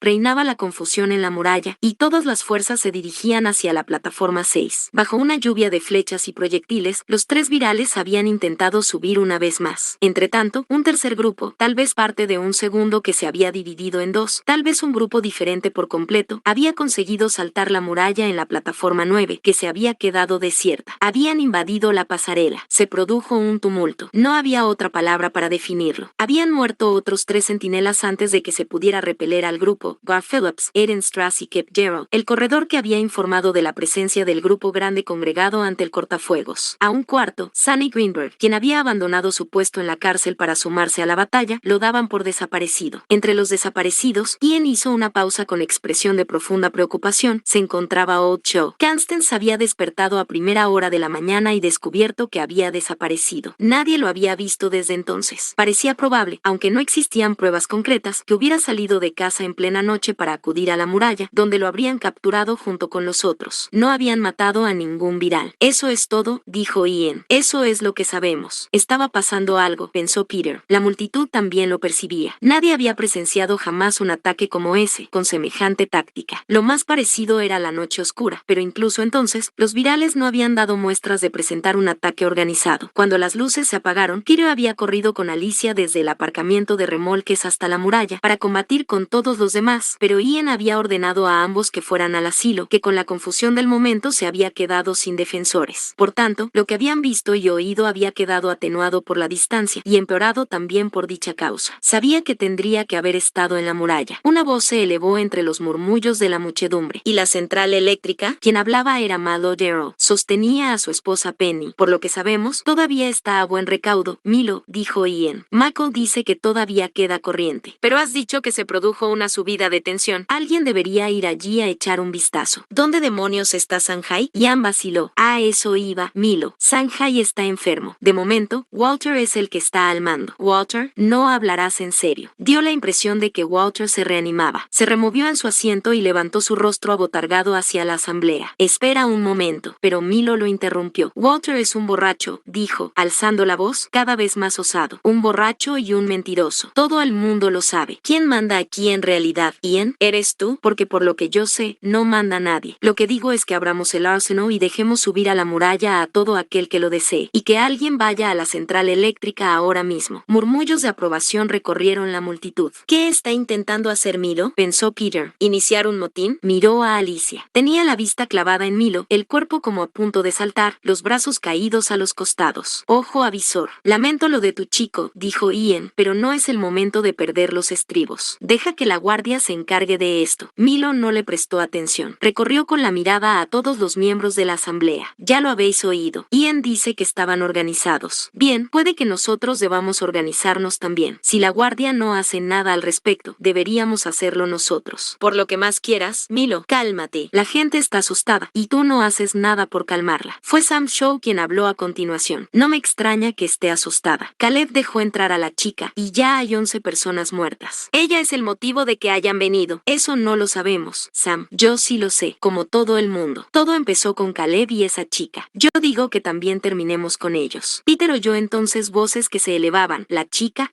tiene razón. Ha sido la chica. ¿Y qué quieres que hagamos? ¿Qué quiero que hagáis?, replicó Sam. Lo que ya tendría que haberse hecho. Deberíamos expulsarlos. Dio media vuelta y se puso de cara a la muchedumbre. Escuchadme todos. La guardia no quiere decirlo, pero yo sí. Las ballestas no pueden protegernos. Contra esto no. Expulsémoslos ya. Dicho eso, se oyó la primera voz que lo respaldó, luego otra y otra, hasta formar un coro. Expulsarlos, expulsarlos, expulsarlos. Kiro pensó que aquello era como si de repente hubiera quedado al descubierto toda una vida de preocupaciones. Ian agitaba los brazos, pidiendo silencio a gritos. La multitud parecía estar al borde de la violencia, de cometer algún acto terrible. Nada podía detenerla. Había desaparecido toda pretensión de orden. Supo entonces que tenía que mantener a la chica lejos de allí, y también a Caleb, cuyo destino estaba unido al de ella. ¿Pero a dónde irían? ¿Qué lugar sería seguro? Se volvió, pero Alicia había desaparecido. Entonces, Peter la vio. Se había abierto paso entre la masa agitada de gente. Se subió a la mesa con un ágil salto y se volvió de cara a la asamblea. Escuchadme todos, bramó. Peter notó que la multitud se ponía tensa a su alrededor. Un nuevo temor corrió por sus venas. Liz, ¿qué estás haciendo?, pensó. Ella no es el motivo de que estén aquí, anunció Alicia. Soy yo. Sam alzó la voz hacia ella. Baja, Liz. Esto no es asunto tuyo. Escuchad todos. Yo tengo la culpa. No quieren a la chica, sino a mí. Fui yo quien prendió fuego a la biblioteca. Eso fue el comienzo de todo. Era un nido, y yo los conduje hasta aquí. Si vais a expulsar a alguien, debería ser a mí. Soy el motivo de que esa gente haya muerto. Milo Darrell fue el primero que se movió. Saltó hacia la mesa. No quedó claro si su objetivo era golpear a Alicia, a Ian o incluso a Walter, pero con esa provocación se desató la violencia. La multitud empezó a empujarse y dar codazos. Una masa vagamente coordinada que avanzaba como dotada de voluntad propia. Volcaron la mesa. Peter vio que Alicia caía hacia atrás, rodeada por la turba. La gente gritaba y chillaba. Los que iban con niños intentaban alejarse, mientras otros solo querían llegar a la primera fila. El único pensamiento de Peter era llegar hasta Alicia, pero también quedó atrapado entre los cuerpos que se revolvían. Notó un estorbo bajo los pies, sospechó que estaba pisoteando a alguien, y cuando avanzó dando tumbos vio que era Jacob Curtis. El muchacho había caído de rodillas y se protegía la cabeza con las manos. Se estrellaron el uno contra el otro, ambos gimieron, y Peter saltó sobre la ancha espalda del chico. Cayó de rodillas y se lanzó adelante de nuevo, entre una masa de brazos y piernas, como un nadador entre un mar de gente, apartando cuerpos. Algo lo golpeó entonces. Un impacto en la cabeza que pareció un puñetazo deliberado, se volvió y conectó un directo en la cara barbuda de pobladas cejas que solo más tarde se dio cuenta de que pertenecía a Hart Greenberg, el padre de Sunny. Casi había llegado a la primera fila de la muchedumbre. Alicia estaba en el suelo, apenas visible entre la turba que la rodeaba. Como Jacob, se protegía las manos con la cabeza, con el cuerpo acurrucado bajo la tormenta de manos y pies que caían sobre ella. Ni se lo planteó. Peter desenvainó el cuchillo. Nunca supo que habría podido ocurrir a continuación. Desde la puerta llegó una segunda oleada de figuras. La guardia. Ben y Galen, armados de ballestas. Dale Levine, Vivian Shaw, Hollis Wilson y los demás, con las armas cargadas, formaron una rápida línea divisoria entre la mesa y la multitud, y su presencia logró que todo el mundo retrocediera. «Volved a vuestras casas», gritó Ian. Tenía el pelo empapado de sangre, que rodaba sobre un lado de su cara hasta desaparecer debajo del cuello jersey. Tenía las mejillas inflamadas de furia, y brotaba saliva de sus labios cuando hablaba. Barrió a la multitud con su ballesta, como si no acabara de decidir a quién debía disparar primero. «El hogar queda suspendido», declaró la ley marcial. Entra en efecto de inmediato el toque de queda. Toda la turba se había alejado de Alicia, quien había quedado a su suerte. Cuando Peter se arrodilló a su lado, volvió la cara manchada de tierra hacia él, con una mirada perentoria y el blanco de los ojos enorme. Movió la boca en silencio para dirigirle una única palabra. «Vete». Se levantó y se perdió entre la turba. Había gente de pie y otra tirada en el suelo, y los primeros ayudaban a algunos a levantarse. Todo el mundo estaba cubierto de polvo. Peter cayó en la cuenta de que tenía la boca seca a causa del que había tragado. Walter Fisher estaba sentado al lado de la mesa volcada, aferrándose la cabeza. Sam y Milo habían desaparecido. Como Peter, se habían esfumado. Un par de centinelas, Galen y Hallis, levantaron a Alicia, quien no ofreció resistencia cuando Ian la despojó de sus cuchillos. Peter sabía que estaba herida, pero no hasta qué punto. Su cuerpo parecía flácido y rígido al mismo tiempo, como si estuviera conteniendo el dolor. Tenía una mancha de sangre en la mejilla, otra en el codo. Su trenza se había soltado. Su jersey tenía un desgarrón en la manga, que colgaba de unos hilos. Ian y Galen la sujetaban, uno a cada lado, como si fuera una prisionera. Con que se trataba de eso, comprendió Peter. Al atraer sobre ella la furia de la multitud, la había desviado de la chica, lo cual les proporcionaba algo de tiempo. Aunque solo fuera para controlar a la muchedumbre, Ian tendría que encerrarla en la cárcel. «Prepárate», le había dicho con la mirada. «Alicia Donadio», dijo Ian, en voz lo bastante alta para que todo el mundo le oyera, «estás detenida. Se te acusa de traición». «Expulsa a esa zorra ahora», gritó alguien. «Silencio». Pero la voz de Ian era débil, temblorosa. «Hablo en serio. Idos a vuestras casas ya. Las puertas se cerrarán hasta nueva orden. Cualquiera que sea visto deambulando podrá ser detenido por la guardia. Dispararán contra cualquiera que porte armas. No penséis que no lo voy a hacer». Y mientras Peter parecía desprotegido, en un mundo que había llegado a ser completamente extraño para él, entre gente a la que ya no reconocía, los centinelas se llevaron a Alicia. 37. Mausam y Patal había tomado una decisión. Estaba en el asilo, y había pasado una noche inquieta y una mañana todavía más inquieta en el aula del segundo piso, entre los pequeños. La historia de los terribles acontecimientos de la noche le había llegado vía otra Sandy, cuyo marido, Sam, había entrado nada más amanecer. La idea se le había ocurrido de repente. Ni siquiera se había dado cuenta de que la estaba elaborando, pero había despertado con la clara sensación de que algo había cambiado en su interior aquella noche. La decisión se había revelado con sencillez, casi de una manera aritmética. Iba a tener un hijo. El niño era de tío Jackson. Como el niño era de tío Jackson, cabía la posibilidad de que Theo no estuviera muerto. Mausami iba a ir a su encuentro para contarle lo de su hijo. El momento de partir sería justo antes del toque matutino, con el cambio de guardia. Eso le procuraría el amparo que necesitaba y la luz de pleno día para bajar a pie la montaña. Desde allí, ya decidiría a dónde ir. El mejor sitio para salir sería por encima del reborde, con sus limitados ángulos de visión. Una vez Sandy y los demás se hubieran ido a dormir, se dirigiría al almacén para equiparse en vistas del viaje. Una cuerda fuerte para bajar por la muralla, comida y agua, una ballesta y un cuchillo, un par de botas resistentes, una muda y una mochila para llevarlo todo. Debido al toque de queda, no habría nadie en las calles. Llegaría al saliente amparada por las sombras y esperaría a que llegara la aurora. Mientras el plan maduraba en su mente, adquiría forma y detalle, Mausami cayó en la cuenta de lo que estaba haciendo. Estaba organizando su propia muerte. Hacía días que se dedicaba a ello. Desde que regresó la partida de reemplazo, había exhibido todas las señales de padecer un trastorno. Violaba el toque de queda, padecía un desánimo extremo y ponía de los nervios a todo el mundo, que estaba preocupado por su salud. No habría podido resultar más convincente ni a propósito. Incluso la emotiva escena en la puerta principal, cuando Liz la había obligado a bajar, jugaría un papel importante en la narración de los antecedentes que la gente recopilaría para explicar su decisión. Como no lo vimos venir, dirían, abatidos, mientras sacudían la cabeza. Exhibía todos los síntomas. Porque la mañana en que otra Sandy despertara y descubriera el catre de Mausami vacío, y quise esperar a unas horas antes de caer en la cuenta de lo extraño que era aquello, pero al final informara, y otros fueran en su busca, descubrirían la cuerda por encima del reborde. Una cuerda con un único significado posible. Una cuerda a ninguna parte y a nada. No habría otra conclusión posible. La centinela Mausami Pero Strauss, esposa de Galen Strauss, hija de Sanjay y Goe Pero, primera familia, embarazada y atemorizada, había decidido tirar la toalla. Y al final, había llegado el día. Estaba tejiendo las botitas en el asilo, casi no había hecho progresos, escuchando la cháchara de otra Sandy, que mantenía a los pequeños ocupados con juegos, cuentos y canciones. La noticia de la muerte de Mausami como un hecho aplazado, como una flecha que, una vez disparada desde el arco, solo tenía que clavarse en el blanco para revelar el significado de su propósito. Se sentía como un fantasma. Experimentaba la sensación de que ya no existía. Pensó en visitar a sus padres por última vez, pero ¿qué les diría? ¿Cómo podría despedirse sin las palabras adecuadas? Tenía que pensar en Galen, pero después de lo de la última noche no quería volver a verlo nunca más. Galen era lo último en lo que ella pensaba. Al fin y al cabo, no había ido a la central eléctrica. Otra Sandy se lo había dicho, pensando que era una buena noticia para ella. Galen se contaba entre los centinelas que habían detenido a Alicia. Mausami se preguntó si Galen sería el primero a quien se lo dirían, o el segundo, o el tercero. Se entristecería, lloraría, la imaginaría deslizándose por la muralla y sentiría alivio. Sus manos se habían detenido sobre la labor. Se preguntó si estaría loca. Era probable. Había que estar loca para pensar que Theo no había muerto, pero le daba igual. Se excusó con otra Sandy, quien movió una mano distraída. Había despejado un espacio para que los pequeños se sentaran en círculo y estaba intentando callarlos, para empezar la clase del día, y salió al pasillo, dejando atrás la puerta y las voces de los niños. Una ráfaga de silencio que parecía ruido. Se quedó parada un instante en el pasillo. En momentos así, era casi posible imaginar que el mundo no era el mundo, que existía otro mundo en el que los virales no existían, del mismo modo que no existían para los pequeños, que vivían en un sueño del pasado. Esa debía de ser la razón de que hubieran construido el asilo, para que existiera todavía un lugar así. Avanzó por el pasillo, sus zapatillas resonaron sobre el agrietado linóleo, dejó atrás las puertas de las aulas vacías y bajó las escaleras. El olor a alcohol aún se notaba en la sala grande, y tenía suficiente intensidad como para llenarle los ojos de lágrimas, y mientras Mausami se acomodaba con la labor, supo que se quedaría allí el resto del día. Se sentaría en el silencio y terminaría de tejer las botitas, para poder llevárselas. 38. Si le hubieran pedido que concretara cuál había sido el peor momento de su vida, Michael Fisher no habría dudado la respuesta. Cuando las luces se apagaron. Michael acababa de enrollar el carrete de la pasarela cuando sucedió una zambullida en la oscuridad total, tan apabullante en su nada tridimensional que, por un instante aterrador, se preguntó si habría caído al suelo sin darse cuenta, y eso era la oscuridad de la muerte. Pero entonces oyó la voz de Kip Darrell. Señales. Tenemos señales. Hostia puta. Están por todas partes, y en su cerebro penetró la información de que no solo seguía vivo, sino de que las luces se habían apagado. Las luces se habían apagado. El que hubiera logrado bajar de la pasarela por las escaleras corriendo como un poseso en la oscuridad impenetrable era una hazaña que se le antojaba increíble. Había salvado los últimos metros de un salto, con la bolsa de las herramientas oscilando, las rodillas flexionadas para absorber el impacto, y corrido hacia el faro. Elton, gritó cuando dobló la esquina, subió al porche y atravesó la puerta como una exhalación. Elton, despierta. Esperaba encontrar el sistema colgado, pero cuando llegó al panel, mientras Elton entraba cojeando en la habitación desde el otro lado como un gran caballo ciego, y vio el brillo de los tubos de rayos catódicos, con todos los contadores en verde, se quedó de piedra. ¿Por qué coño se habían apagado las luces? Se precipitó hacia la caja, y fue allí donde vio el problema. El disyuntor principal estaba abierto. Lo único que debía hacer era cerrarlo, y las luces volverían a encenderse. Michael presentó su informe a Ian en cuanto amaneció. La historia de la subida de tensión fue la mejor que se le ocurrió, con el fin de mantener a Ian alejado del faro, y supuso que una subida de tensión bastaría, aunque el sistema lo habría registrado, y no había nada en el archivo. El problema habría podido consistir en un cortocircuito, pero en caso de ser cierto, el disyuntor no hubiera aguantado. El circuito habría vuelto a fallar en cuanto activara el interruptor. Había dedicado la mañana a inspeccionar todas las conexiones, ventilando y volviendo a ventilar los puertos, cargando los condensadores. No fallaba nada. Parecía como si alguien conociera el disyuntor concreto para conseguirlo. ¿Vino alguien?, preguntó. ¿Oíste algo? Pero Elton se limitó a sacudir la cabeza. Estaba durmiendo, Michael. Estaba dormido como un tronco blanco en la parte de atrás. No oí nada hasta que entraste chillando. Pasaba de mediodía cuando su estado de ánimo mejoró y volvió a trabajar en la radio. Con tanto nerviosismo, casi se había olvidado de ella, pero cuando salió del faro en busca del carrete que había dejado caer la noche anterior, lo encontró tirado en el polvo, con el largo cable ascendiendo hacia lo alto de la muralla. Se quedó convencido una vez más de su importancia. Empalmó el cable a los filamentos de cobre que había dejado montados. Regresó al faro, bajó el cuaderno de anotaciones de la estantería para comprobar la frecuencia y se puso los auriculares. 2 horas después, enloquecido por la adrenalina, el pelo y el jersey empapados de sudor, encontró a Peter en el barracón. Estaba sentado en un catre, dando vueltas a un cuchillo alrededor del dedo índice. No había nadie más en la sala. Al oír entrar a Mako, Peter lo miró sin gran interés. A juzgar por su aspecto, parecía que hubiera sucedido algo terrible, pensó Mako, como si quisiera utilizar aquella hoja contra alguien, pero no acabara de decidir contra quién. Y por cierto, se preguntó Mako, ¿dónde estaba todo el mundo? ¿Acaso no reinaba un silencio inquietante? Nadie le había dicho nada. ¿Qué pasa?, preguntó Peter y continuó jugando melancólico con el cuchillo. Porque sea lo que sea, espero que sea una buena noticia. Oh, Dios mío, exclamó Mako. No le salían las palabras. Debes oír esto. Mako, ¿tienes idea de lo que está pasando? ¿Qué debo oír? Amy, dijo. Debes saberlo de Amy. 39. En el faro, Mako se sentó ante su terminal. El aparato que habían extraído del cuello de la chica estaba despiezado sobre un mantel de piel al lado del tubo de rayos catódicos de Mako. La fuente de energía, estaba diciendo Mako. Eso sí que es interesante. Muy interesante. Levantó una diminuta cápsula metálica del interior del transmisor con la ayuda de unas pinzas. Una pila, pero no he visto nunca una igual. Teniendo en cuenta el tiempo que lleva en funcionamiento, yo diría que es nuclear. Se sobresaltó. No es peligrosa. Para ella no, por lo visto. Y la ha llevado dentro durante mucho tiempo. ¿Cuánto? Peter miró a su amigo, cuyo rostro resplandecía de entusiasmo. Hasta el momento, solo había contestado de manera vaga a las preguntas de Peter. ¿Te refieres a un año? ¿Más tiempo? No sabes ni la mitad. Espera un momento. Dirigió de nuevo la atención de Peter hacia el objeto de la mesa y utilizó las pinzas para identificar las partes. Bien, tenemos un transmisor, una pila y después el resto. Al principio pensé que era un chip de memoria, pero era demasiado pequeño como para empalmarlo en cualquiera de los puertos del ordenador principal, de modo que tuve que soldarlo. Después de un par de veloces pulsaciones en su teclado, una página de información apareció en la pantalla. La información del chip está dividida en 2 particiones, una mucho más pequeña que la otra. Lo que estás viendo es la primera partición. Peter vio una sola línea de texto, letras y números verdes sin espacios intermedios. No sé leerlos, reconoció, porque han eliminado los espacios. Por algún motivo, una parte se ha transpuesto. Creo que es un sector dañado del chip. Tal vez le pasó algo cuando lo soldé al tablero. En cualquier caso, da la impresión de que ha desaparecido un montón de información. Pero lo que tenemos nos revela muchas cosas. Michael abrió una segunda pantalla. Las mismas cifras, pero los números y las letras se habían reorganizado. AMI SACSUJ13. Astonnoeus Ambiid SWDGFP. 22,72 kilogramos. MIACC. Peter levantó los ojos de la pantalla. Amy, Michael asintió. Esa es nuestra chica. No sé bien qué quiere decir SAC, pero creo que es, sin apellido conocido. Iré al grano dentro de un momento, pero la última línea está muy clara. Género, femenino. Peso, 22.720 kilos. Es el de una niña de 5 o 6 años. Supongo que tenía esa edad cuando le implantaron el transmisor. Peter no tenía nada claro, pero Mako hablaba con tal seguridad que aceptó la palabra de su amigo, de modo que lo ha llevado dentro. ¿Unos 10 años? Bien, dijo Mako, todavía sonriendo, no exactamente. Y no te adelantes, pues debo enseñarte muchas cosas. Será mejor que me dejes proceder paso a paso. Bien, eso es todo lo que he deducido de la primera partición, y no es gran cosa, pero no es el material más interesante ni de lejos. La segunda partición es una auténtica mina, casi 16 terabytes. Eso es 1 billón de bytes de datos. Pulsó otra tecla. Apretadas columnas de cifras empezaron a desfilar por la pantalla. Increíble, ¿verdad? Al principio pensé que era una especie de codificación, pero no lo es. Todo está aquí, pegado como en la primera partición. Mako hizo algo que congeló el torrente de columnas y dio un golpecito en el cristal con el dedo. La clave era este número, el primero de la secuencia, repetido a lo largo de la columna. Peter clavó la vista en la pantalla. 986, casi, 98,6. ¿Te suena? Peter solo acertó a menear la cabeza. Pues no, con 98,6 nos referimos a la temperatura normal del cuerpo humano, expresada en la antigua escala Fahrenheit. Mira el resto de la línea. El 72 debe de ser el ritmo cardíaco. Tienes la respiración y la tensión arterial. Supongo que el resto tiene que ver con la actividad cerebral, la función renal y todo eso. Sara lo entenderá mejor que yo, pero lo más importante es que salen en grupos diferenciados. Es bastante evidente si buscas el primer número y miras donde se reinicia la secuencia. Creo que este trasto es una especie de monitor corporal, diseñado para transmitir datos a un ordenador principal. Supongo que Amy era una paciente. ¿Una paciente? ¿De un hospital? Peter frunció el ceño. Nadie podría hacer eso. Ahora no. Y aquí viene lo más interesante. En conjunto, hay 537.278 grupos en el chip. Dispusieron el transmisor para que se conectara cada 90 minutos. El resto fue pura aritmética. 16 ciclos al día por 365 días al año. Kiro experimentó la sensación de que estaba intentando beber agua de una manguera. Lo siento, Michael. Me he perdido. Michael se volvió hacia él. Te estoy diciendo que ese trasto de su cuello está tomándole la temperatura cada hora y media desde hace algo más de 93 años. 93 años, 4 meses y 21 días, para ser exactos. Amy S.A.C. tiene 100 años. Cuando su mente consiguió enfocar de nuevo la cara de Mako, Peter cayó en la cuenta de que se había derrumbado en la silla. Eso es imposible. Michael se encogió de hombros. De acuerdo, es imposible. Pero no hay otra explicación, Peter. Y hay más. ¿Recuerdas la primera partición? La palabra Usamriid. La reconocí al instante. Significa Instituto de Investigaciones Médicas de Enfermedades Infecciosas del Ejército de Estados Unidos. Hay montones de material con el encabezado de Usamriid. Documentos sobre la epidemia. Montones de material técnico. Se volvió en su silla y dirigió la atención de Peter hacia la parte superior de la pantalla. ¿Ves esta larga hilera de números en la primera línea? Es la firma digital del ordenador principal. La que, considéralo una dirección, el nombre del sistema que este pequeño transmisor está buscando. Tal vez pienses que es un galimatías, pero si lo miras con atención, los números te revelarán más. Este aparato debía de tener una especie de sistema localizador incorporado, tal vez conectado con un satélite, maquinaria militar antigua. Por lo tanto, lo que estás viendo son coordenadas en una cuadrícula, no algo disparatado. Solo longitud y latitud. 37 grados 56 minutos norte por 107 grados 49 minutos oeste. Bien, vamos al mapa. Mako limpió la pantalla y pulsó unas teclas. Apareció una nueva imagen. Peter tardó un momento en asimilar lo que estaba viendo, un mapa del continente norteamericano. Entramos las coordenadas. Así, una cuadrícula de líneas negras apareció sobre el mapa, que se dividió en cuadrados. Mako levantó los dedos del teclado y pulsó entrar. Apareció un punto amarillo brillante. Y ya lo tenemos. Sudoeste de Colorado. Una ciudad llamada Telluride. El nombre no significaba nada para Peter. Colorado. Peter. El corazón de la ZCC. ¿Qué es la ZCC? Michael exhaló un suspiro de impaciencia. Debes repasar tus nociones de historia. En serio. La zona central de cuarentena, donde empezó la epidemia. Los primeros virales salieron de Colorado. Peter experimentó la sensación de que un caballo desbocado lo estaba arrastrando. Más despacio, por favor. ¿Me estás diciendo que Amy viene de allí? Michael asintió. Sí, básicamente. El transmisor era de corto alcance, de modo que tenía que estar a unos pocos clics cuando se lo implantaron. La verdadera pregunta es ¿por qué? Ya te vale.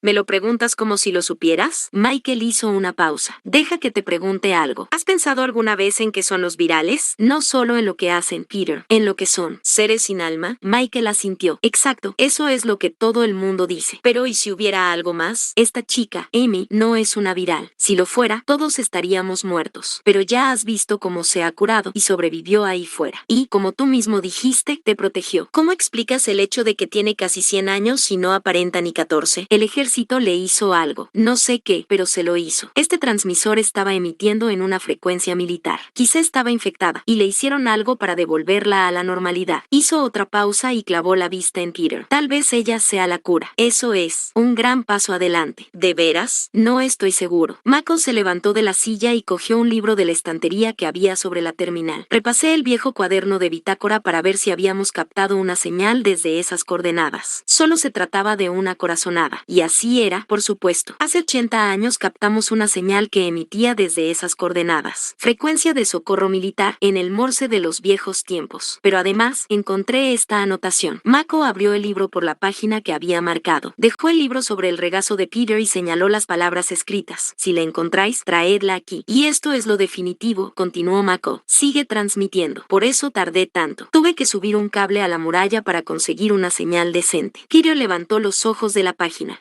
Michael seguía mirándolo larga y fijamente. ¿Está qué? Transmitiendo. Esas mismas palabras. Si la encontráis, traedla aquí. Peter sintió un mareo que se acumulaba en la región periférica del cerebro. ¿Cómo es posible que siga transmitiendo? Porque hay alguien allí, Peter. ¿No lo entiendes? Exhibió una sonrisa victoriosa. 93 años. Eso es el año cero, el inicio de la epidemia. Es lo que te estoy diciendo. Hace 93 años, en la primavera del año cero, en Telluride, en Colorado, alguien implantó un transmisor de energía nuclear en el cuello de una chica de 6 años, que sigue viva y está en cuarentena, como si acabara de salir del tiempo de antes. Y quien lo hizo lleva 93 años pidiendo que se la devolvamos. 40. Era casi medianoche, y no había nadie fuera excepto la guardia, porque todo el mundo se había encerrado en casa a causa del toque de queda. Todo parecía tranquilo en la muralla. Durante las horas anteriores, Peter había hecho todo lo posible por controlar la situación. No se había presentado a la guardia, y nadie había ido a buscarlo, aunque a nadie se le habría ocurrido ir a mirar al faro, ni al remolque de FEMA, desde el cual vigilaba la cárcel. Con la llegada de la noche, y la guardia tan mermada, Ian solo había apostado a un centinela delante, Galen Strass. Pero Peter dudaba que Sam y los demás intentaran algo antes del amanecer. Para entonces, ya se habría marchado. El hospital estaba bien custodiado, con un par de centinelas, uno delante y otro detrás. Dale había subido a la muralla, de modo que Peter no podía entrar, pero Sarah aún gozaba de libertad de movimientos. Se había escondido entre los arbustos situados al pie del asilo, a la espera de que ella saliera. Pasó mucho tiempo antes de que la puerta se abriera y ella saliera al porche. Habló un momento con el centinela de guardia. Ben Shaw bajó los peldaños y siguió el sendero, sin duda con la intención de ir a casa para comer algo. Peter la siguió a una distancia discreta, hasta quedar fuera de la vista de las murallas, y entonces se acercó a toda prisa. «Acompáñame», dijo. La condujo hasta el faro, donde Michael y Elton estaban esperando. Michael repitió las mismas explicaciones que le había dado a Peter y contó a Sarah lo que sabía. Cuando llegó a la parte de la señal, y le enseñó las palabras escritas en el cuaderno de bitácora, ella cogió el libro y lo examinó. «De acuerdo». Michael frunció el ceño. «¿Qué quieres decir?» «No es que dude de ti, Michael. Hace demasiado tiempo que te conozco. ¿Pero qué vamos a hacer con esta información?» «Colorado está a... ¿cuánto? 1000 kilómetros de aquí, a unos 1600, dijo Michael. ¿Lo tomas o lo dejas?» «¿Y cómo se supone que vamos a llegar hasta allí?» Michael hizo una pausa. Miró a Elton, quien asintió. «El verdadero problema es qué pasará si no lo logramos». Y fue entonces cuando Michael le habló de las baterías. Peter asimiló la noticia con extraña indiferencia, con una sensación de que era algo inevitable. Las baterías estaban fallando, por supuesto. Las baterías habían estado fallando desde el primer momento. Se notaba en todo lo que había pasado. Lo sentía en lo más hondo de su ser, como si lo hubiera sabido siempre. Como la chica. Esa chica, Amy, la chica de ninguna parte. El que hubiera llegado justo cuando las baterías estaban fallando era algo más que una coincidencia. Lo único que le quedaba por hacer era actuar a tenor de lo que sabía. Se dio cuenta de que nadie hablaba desde hacía un rato. ¿Quién más lo sabe?, preguntó a Michael. Solo nosotros. Vaciló. ¿Y tu hermano? ¿Se lo dijiste a Theo? Michael asintió. Siempre me arrepentí. Él me dijo que no se lo contara a nadie. Cosa que hice, hasta ahora. Pues claro, estaba pensando Peter. Pues claro que Theo lo sabía. Creo que no quería que la gente se asustara, explicó Michael, mientras no pudiéramos hacer nada. Pero tú crees que sí se puede hacer algo. Michael hizo una pausa para frotarse los ojos con las yemas de los dedos. Peter se dio cuenta de que tantas horas de trabajo le estaban afectando. Ninguno de ellos había dormido nada. Sabes lo mismo que yo, Peter. Es muy probable que la señal esté automatizada, pero si el ejército sigue allí, creo que se podrá hacer algo. Si actuó como lo hizo en el centro comercial, tal vez podría protegernos. Peter se giró para mirar a Sarah. Después de lo que Mako acababa de decirles, le sorprendió verla tan serena, pues su rostro no revelaba la menor emoción. Pero era enfermera. Peter conocía aquella dureza. No has dicho nada, Sarah. ¿Qué quieres que diga? Has estado con ella todo este tiempo. ¿Qué crees que es? Sarah soltó un suspiro de cansancio. Solo sé lo que no es. No es una viral, eso es evidente. Pero tampoco es un ser humano normal por su forma de curarse. ¿Has descubierto algún motivo por el que no pueda hablar? Ninguna. Si es tan vieja como dice Mako, y ha estado sola todo este tiempo, puede que se le haya olvidado. Y nadie más ha ido a verla. Desde ayer, no. Tengo la sensación de que todo el mundo está asustado de ella. ¿Y tú? Sarah frunció el ceño. ¿Por qué iba a tener miedo, Peter? Pero él no lo sabía. La pregunta se le había antojado extraña incluso mientras la formulaba. Sarah se puso en pie. Bien, tendré que volver. Ben empezará a extrañarse. Apoyó una mano sobre el hombro de Mako. Intenta descansar un poco. Tú también, Elton. Los dos tenéis un aspecto lamentable. Se volvió hacia la puerta y dio media vuelta, concentrando su atención en Peter de nuevo. No lo habrás dicho en serio, ¿verdad? Lo de ir a Colorado. La respuesta parecía demasiado sencilla. Y no obstante, todo cuanto habían dicho apuntaba a dicha conclusión. Peter sintió algo muy muy parecido a lo que había experimentado cuando Theo le preguntó, delante de la biblioteca, que había votado. Porque en ese caso, dijo Sarah, y tal como están las cosas, yo no esperaría mucho más a sacarla de aquí. Y dicho eso, se fue del faro. En ausencia de Sarah, un silencio más profundo se hizo en la habitación. Peter sabía que ella tenía razón. No obstante, su mente aún era incapaz de asimilar la enormidad de lo que estaban imaginando, de definirlo. La chica, Amy, y la voz que había en su cabeza, diciéndole que su madre lo echaba de menos, las baterías defectuosas, cuyo problema Theo conocía, el mensaje que había llegado a la radio de Mako, como una transmisión que no solo hubiera cruzado el espacio, sino también el tiempo, y les hablara desde el pasado. Era una sola pieza, pero su forma era inaprensible, como si una parte crucial de la información estuviera todavía ausente del diseño. Peter se descubrió mirando a Elton. El viejo no había pronunciado ni una palabra. Peter pensó que quizás se habría dormido. Elton,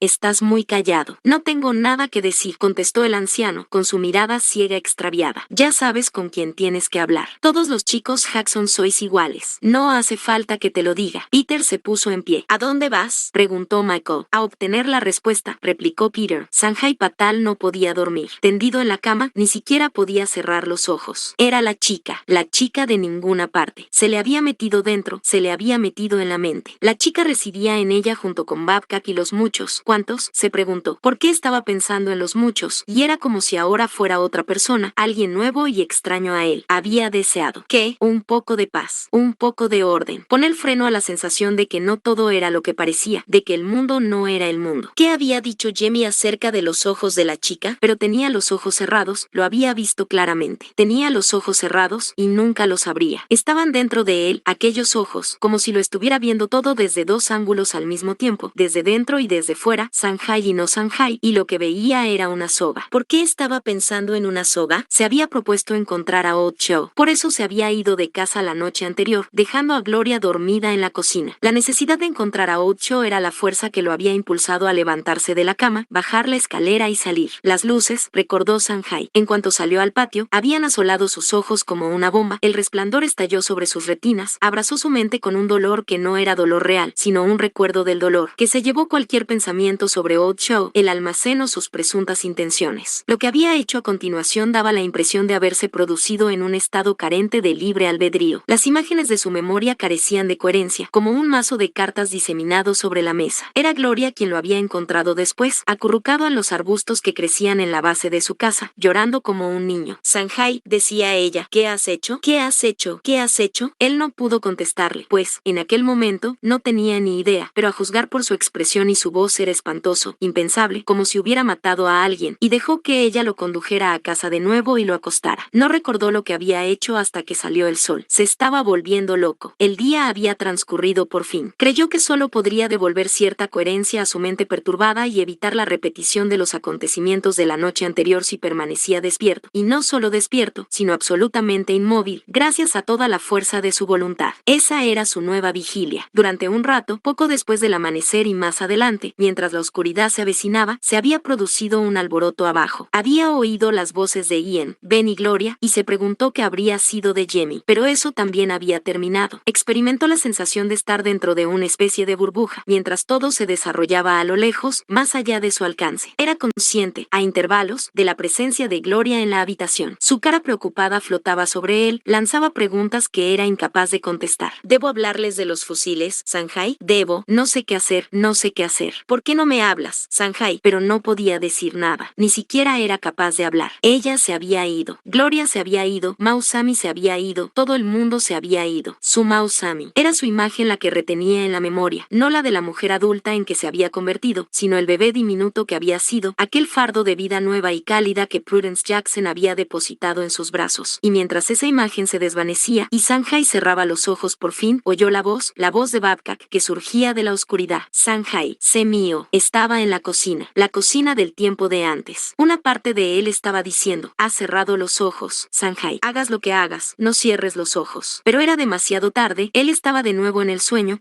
de la mujer y el teléfono y la voz risueña de humo de la mujer y después el cuchillo que él sostenía en la mano. Un enorme cuchillo de mango grueso que utilizaría para cortar las palabras risueñas, de la garganta de ella. Y la voz se alzó hacia él desde la oscuridad de su mente. Tráemelos, Sanjay. Tráeme uno y después otro. Tráemelos para que puedas vivir de esta forma y no de otra. Ella estaba sentada a la mesa mesa y le miraba con su gran cara acolchada, mientras diminutas nubes de humo gris brotaban de sus labios. ¿Qué estás haciendo con ese cuchillo? ¿Quieres asustarme? Hazlo. Mátala. Mátala y libérate. Se abalanzó sobre ella y hundió el cuchillo con todas sus fuerzas. Pero algo no iba bien. El cuchillo se había detenido, su brillo reluciente paralizado en el aire. Alguna fuerza había irrumpido en el sueño y había inmovilizado su mano. Sintió su apretón sobre él. La mujer estaba riendo. Él tiraba y tiraba, con la intención de bajar el cuchillo, pero era inútil. El humo brotaba de la boca de la mujer y ella se reía de él y reía. Se despertó sobresaltado. El corazón martilleaba en su pecho. Daba la impresión de que todos los nervios de su cuerpo se habían disparado a la vez. Su corazón.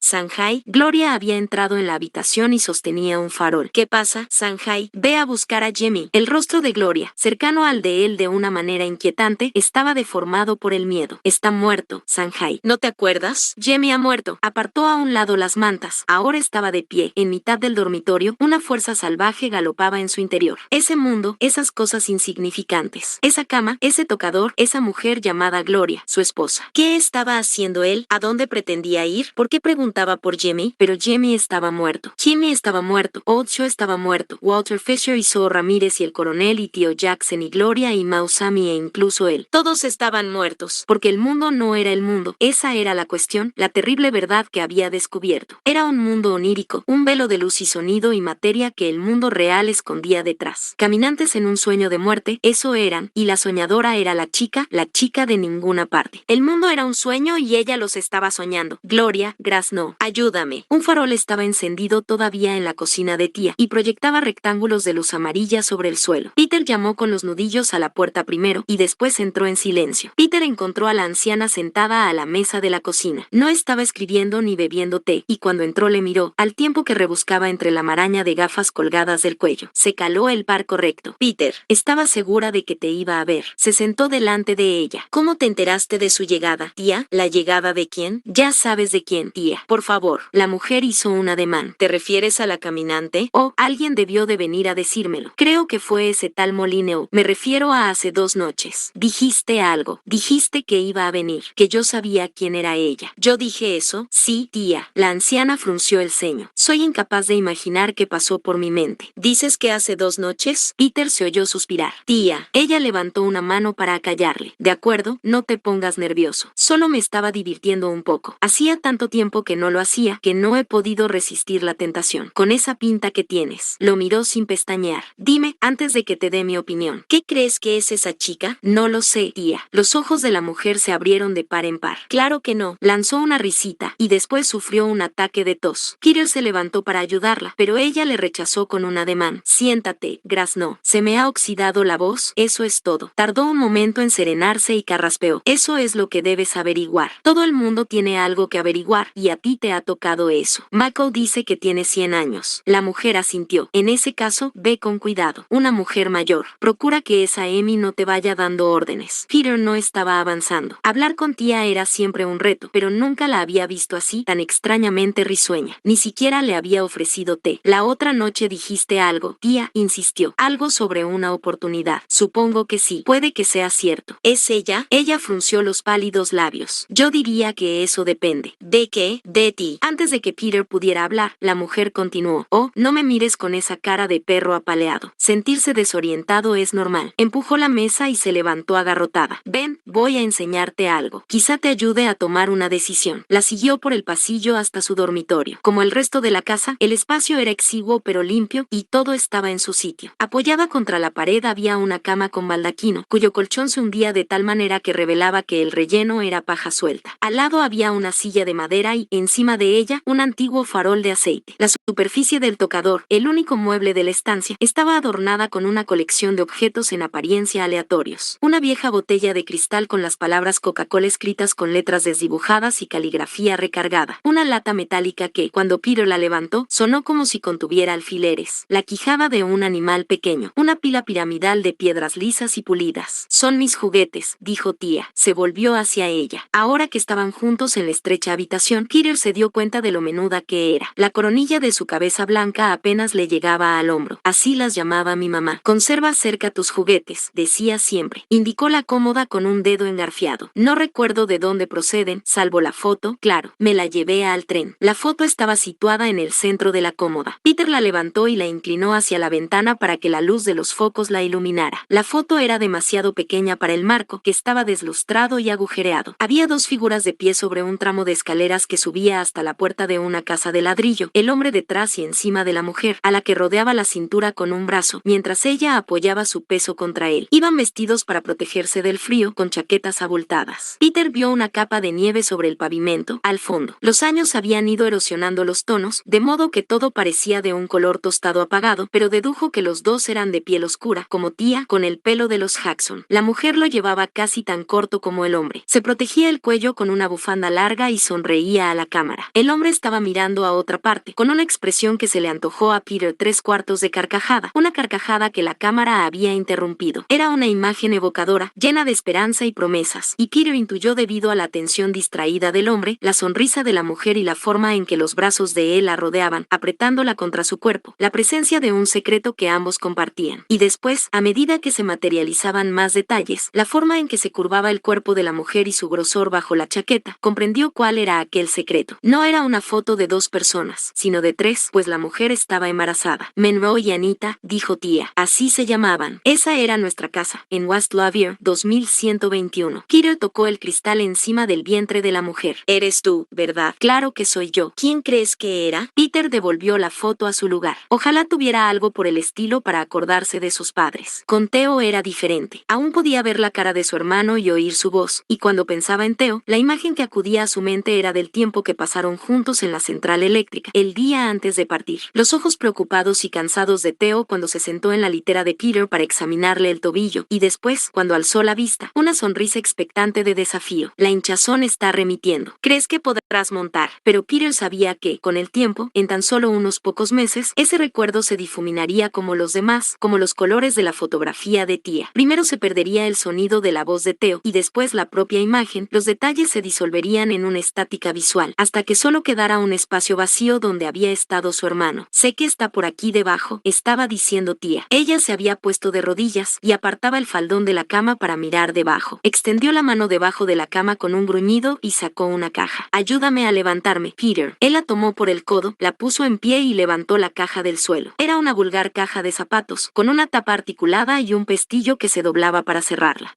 ¡Ánimo! Tia estaba sentada en el borde de la cama, y sus pies descalzos colgaban como los de un pequeño, casi rozando el suelo. ¡Ábrela! Dicho y hecho. La caja estaba llena de papel doblado, como él suponía, pero vio que no era solo papel. Había mapas. La caja estaba llena de mapas. Levantó el primero con cuidado. La superficie estaba alisada, tan frágil en los pliegues que, por un momento, temió que fuera a disolverse en sus manos. En la cabecera se leía Automóvil Club de América, Cuenca de Los Ángeles y Sur de California. Eran de mis padres, los que él utilizaba en las largas marchas. Peter retiró los demás y los dejó sobre la cama. Parque Nacional de San Bernardino, Callejero de Las Vegas, Parque Nacional de Joshua Tree, Sur de Nevada y alrededores, Long Beach, San Pedro y el Puerto de Los Ángeles, Reserva Nacional de Mojave, y debajo de todo, más grande que los demás, con los bordes doblados apretados contra los lados de la caja, Agencia Federal de Control de Emergencias, plano de la zona central de cuarentena. No lo entiendo, dijo Peter, y levantó la vista por fin. ¿De dónde los has sacado? Me los trajo tu madre, antes de morir. Tia lo estaba observando desde la cama, las manos apoyadas en las rodillas. La mujer te conocía mejor que tú. Dáselos cuando esté preparado, dijo. A Peter lo invadió una tristeza que le resultaba familiar. Lo siento, Tia, dijo poco después. Has cometido un error. Debía de referirse a Theo, pero ella negó con la cabeza. No, Peter. Exhibió su sonrisa desdentada, la vaporosa nube que formaba su cabello, mientras las motas de polvo volaban por la habitación. Eras tú. Me dijo que te los diera a ti. Peter pensó en ello más tarde. Qué raro era aquello. ¿Cómo era posible que, parado ante la anciana, rodeado de aquellos objetos pertenecientes al pasado, sintiera como si el tiempo se abriera ante él, como las páginas de un libro? Evocó las últimas horas de su madre, la inmovilidad de sus manos apoyadas sobre las mantas, y el calor del dormitorio donde él había cuidado de su madre. Los repentinos estertores, las últimas palabras implorantes que había pronunciado. Cuida de tu hermano, Theo. No es fuerte como tú. Su significado se le había antojado muy claro. Y no obstante, cuando recordó aquel momento, su memoria empezó a alterarse, las palabras de su madre cobraron una nueva forma y énfasis, y con ello, un significado por completo diferente. Cuida de tu hermano Theo. Alguien llamó a la puerta e interrumpió aquellos pensamientos. ¿Esperabas a alguien, tía? La mujer frunció el ceño. ¿A estas horas? Peter devolvió a los planos de la caja y los deslizó debajo de la cama. Cuando hubo llegado a la puerta delantera y vio a Mako detrás de la puerta mosquitera, se preguntó por qué lo había hecho. Mako entró sin que lo invitaran y paseó la vista entre Peter y tía, que estaba parada detrás de él, con los brazos cruzados sobre el pecho. Hola, tía, dijo sin aliento. Hola, muchacho grosero. ¿Llamas a mi puerta en plena noche y esperas que te reciba con los brazos abiertos? Lo siento.